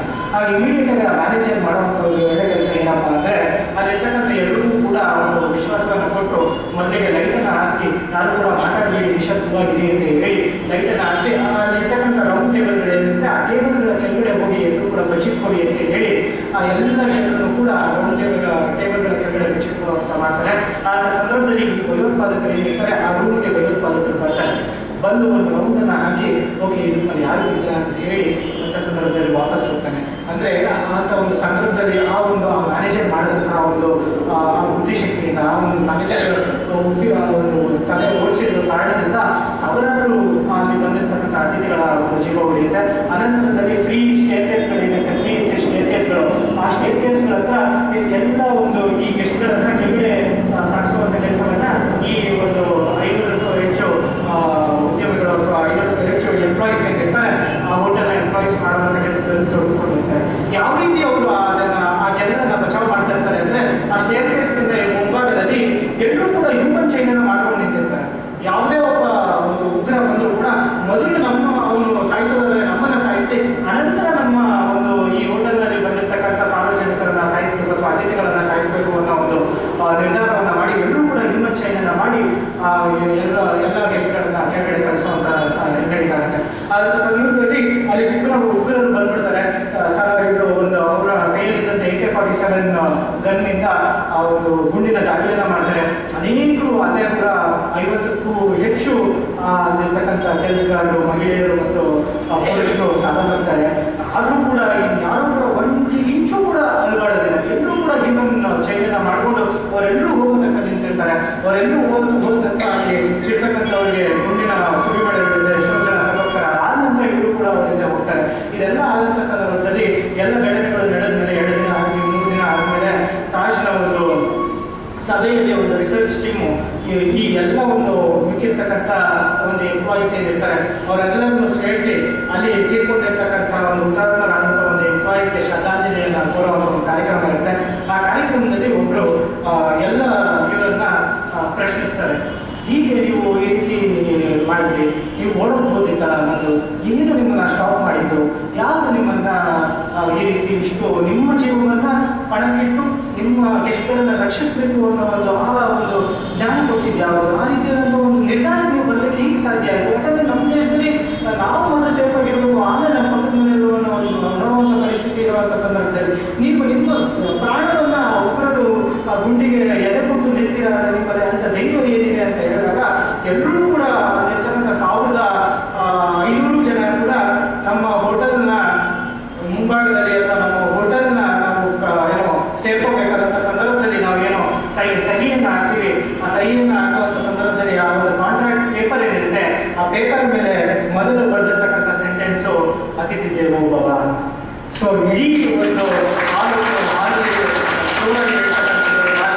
ನಮಗೆ ಮೊದಲು ಅತಿಥಿಯನ್ನು ದೇವರಂತೆ ಕಾಣಿ, ಅತಿಥಿ ಬಹಳ ಮುಖ್ಯ ಅನ್ನೋ ಒಂದು ಅತಿಥಿ ದೇವೋ ಭವ ಅನ್ನೋ ಒಂದು ಸೆಂಟೆನ್ಸನ್ನು ನಮಗೆ ಇಲ್ಲಿ ಟೀಚ್ ಮಾಡಲಿಕ್ಕೆ ಟ್ರೈನ್ ಮಾಡಲಿಕ್ಕೆ ಮುಂಚಿತವಾಗಿ ಹೇಳ್ತಾರೆ. ಆ ಒಂದು ಮಾತು, ಆ ಒಂದು ಮಾತಲ್ಲಿರ್ತಕ್ಕಂಥ ಶಕ್ತಿಯಿಂದ ನಾವೆಲ್ಲರೂ ಕೂಡ ಅವತ್ತು ಅಲ್ಲೇ ನಿಂತು ಮೊದಲು ನಮ್ಮ ಅತಿಥಿಗಳನ್ನು ರಕ್ಷಣೆ ಮಾಡುವಂಥ ಒಂದು ಕೆಲಸ ಆಯಿತು ಅಂತ ಒಂದು ಮಾತನ್ನು ಹೇಳ್ತಾರೆ. ಈ ಎಲ್ಲ ವಿಚಾರಗಳನ್ನ ನಾವು ಯಾಕಪ್ಪ ಇಷ್ಟೊತ್ತು ನಾವು ಚರ್ಚೆ ಮಾಡಿದ್ವಿ ಅಂದರೆ ಇವತ್ತು ಒಂದು ಅದ್ಭುತ ವ್ಯಕ್ತಿ ಜನ್ಮ ತಾಳಿದಂತಹ ಒಂದು ಇಡೀ ವಿಶ್ವಕ್ಕೆ ಒಂದು ದಿಕ್ಕನ್ನು ತೋರಿಸಿದಂತಹ ಇಡೀ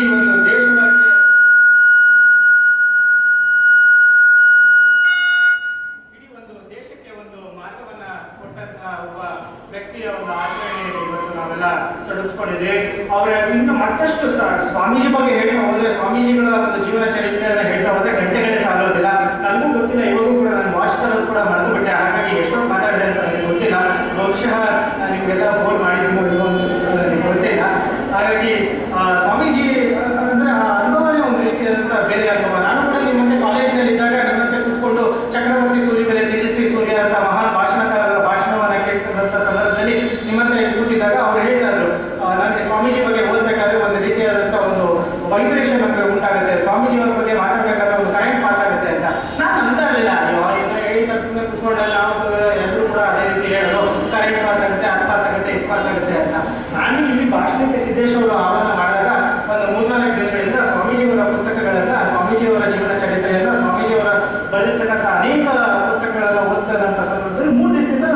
ಭಾಳಷ್ಟು ತಯಾರಿಯನ್ನು ಮಾಡಿಕೊಡ್ತಿದ್ದೆ.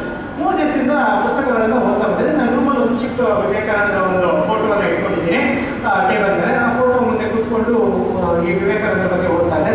ನಿನ್ನೆ ಬೆಳಿಗ್ಗೆ ಎದ್ದಿದ ತಕ್ಷಣ ಒಂದು 6:30 ಅಷ್ಟೊತ್ತಿಗೆ ನಾನು ಎದ್ದಿದ ತಕ್ಷಣ ಕೈಕಾಲು ಮುಖ ತೊಳ್ಕೊಂಡು ಬಂದು ಸರಿ ನಾಳೆ ಒಂದೇ ದಿನ ಇದು ಪ್ರಿಪ್ರೇಷನ್ಗೆ ಭಾಳಷ್ಟು ಪ್ರಿಪೇರ್ ಆಗಬೇಕಾಗಿದೆ ಅಂತ ಹೇಳಿ ಸ್ವಾಮೀಜಿಯ ಒಂದು ಅರೆಲಿಸಬೇಕ್ ಅಂತ ಹೇಳಿ ಒಂದು ಪುಸ್ತಕ ಇದೆ.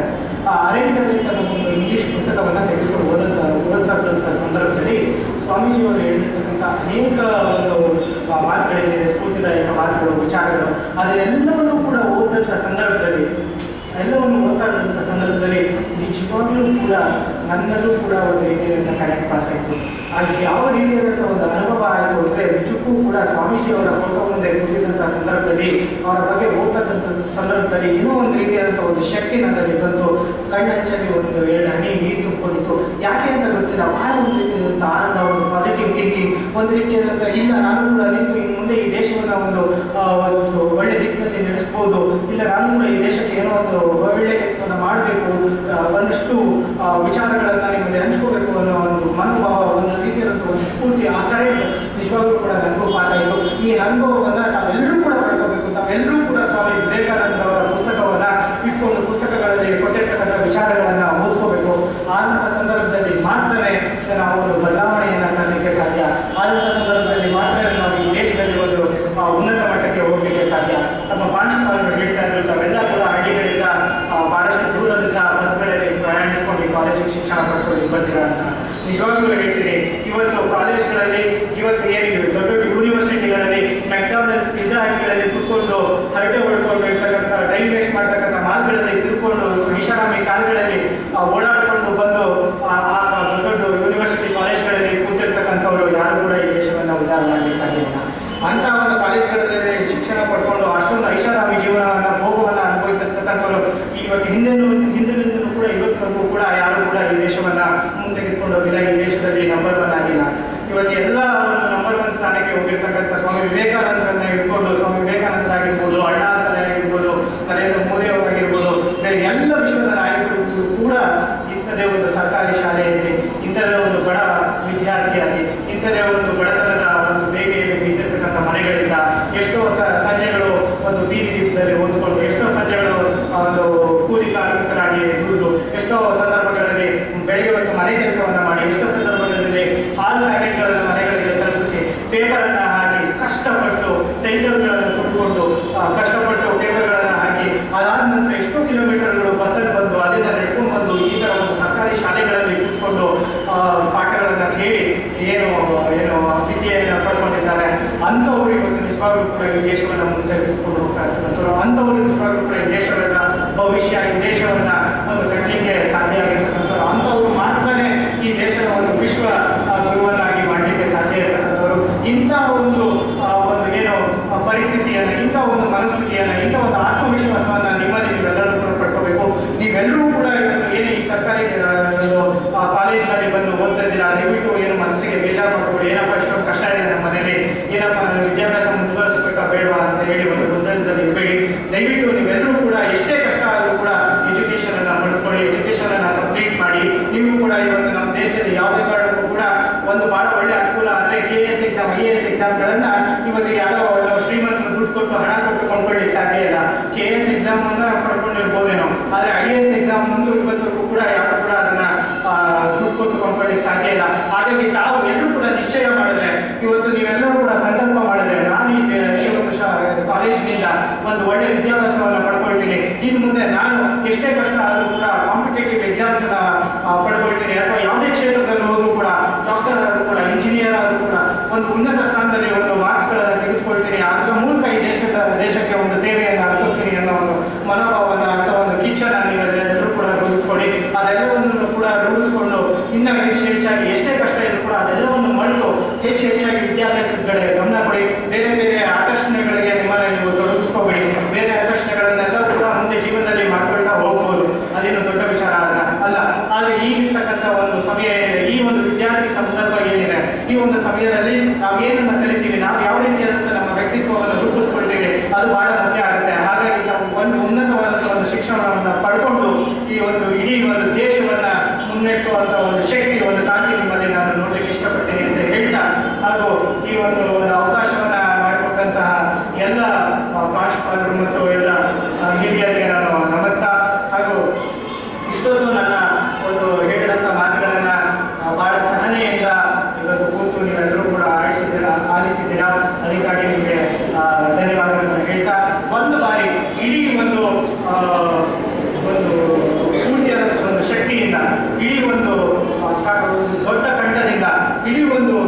ರಾಷ್ಟ್ರೀಯತೆಯನ್ನ ನಾವು ಎತ್ತಿಡಿಯುವಂತ ಒಂದು ದಿಕ್ಕಿನಲ್ಲಿ ಇಡೀ ಒಂದು ನಮ್ಮ ದೇಶಕ್ಕೆ ಒಂದು ದಿಕ್ಕನ್ನು ಕೊಡ್ತೀವಿ.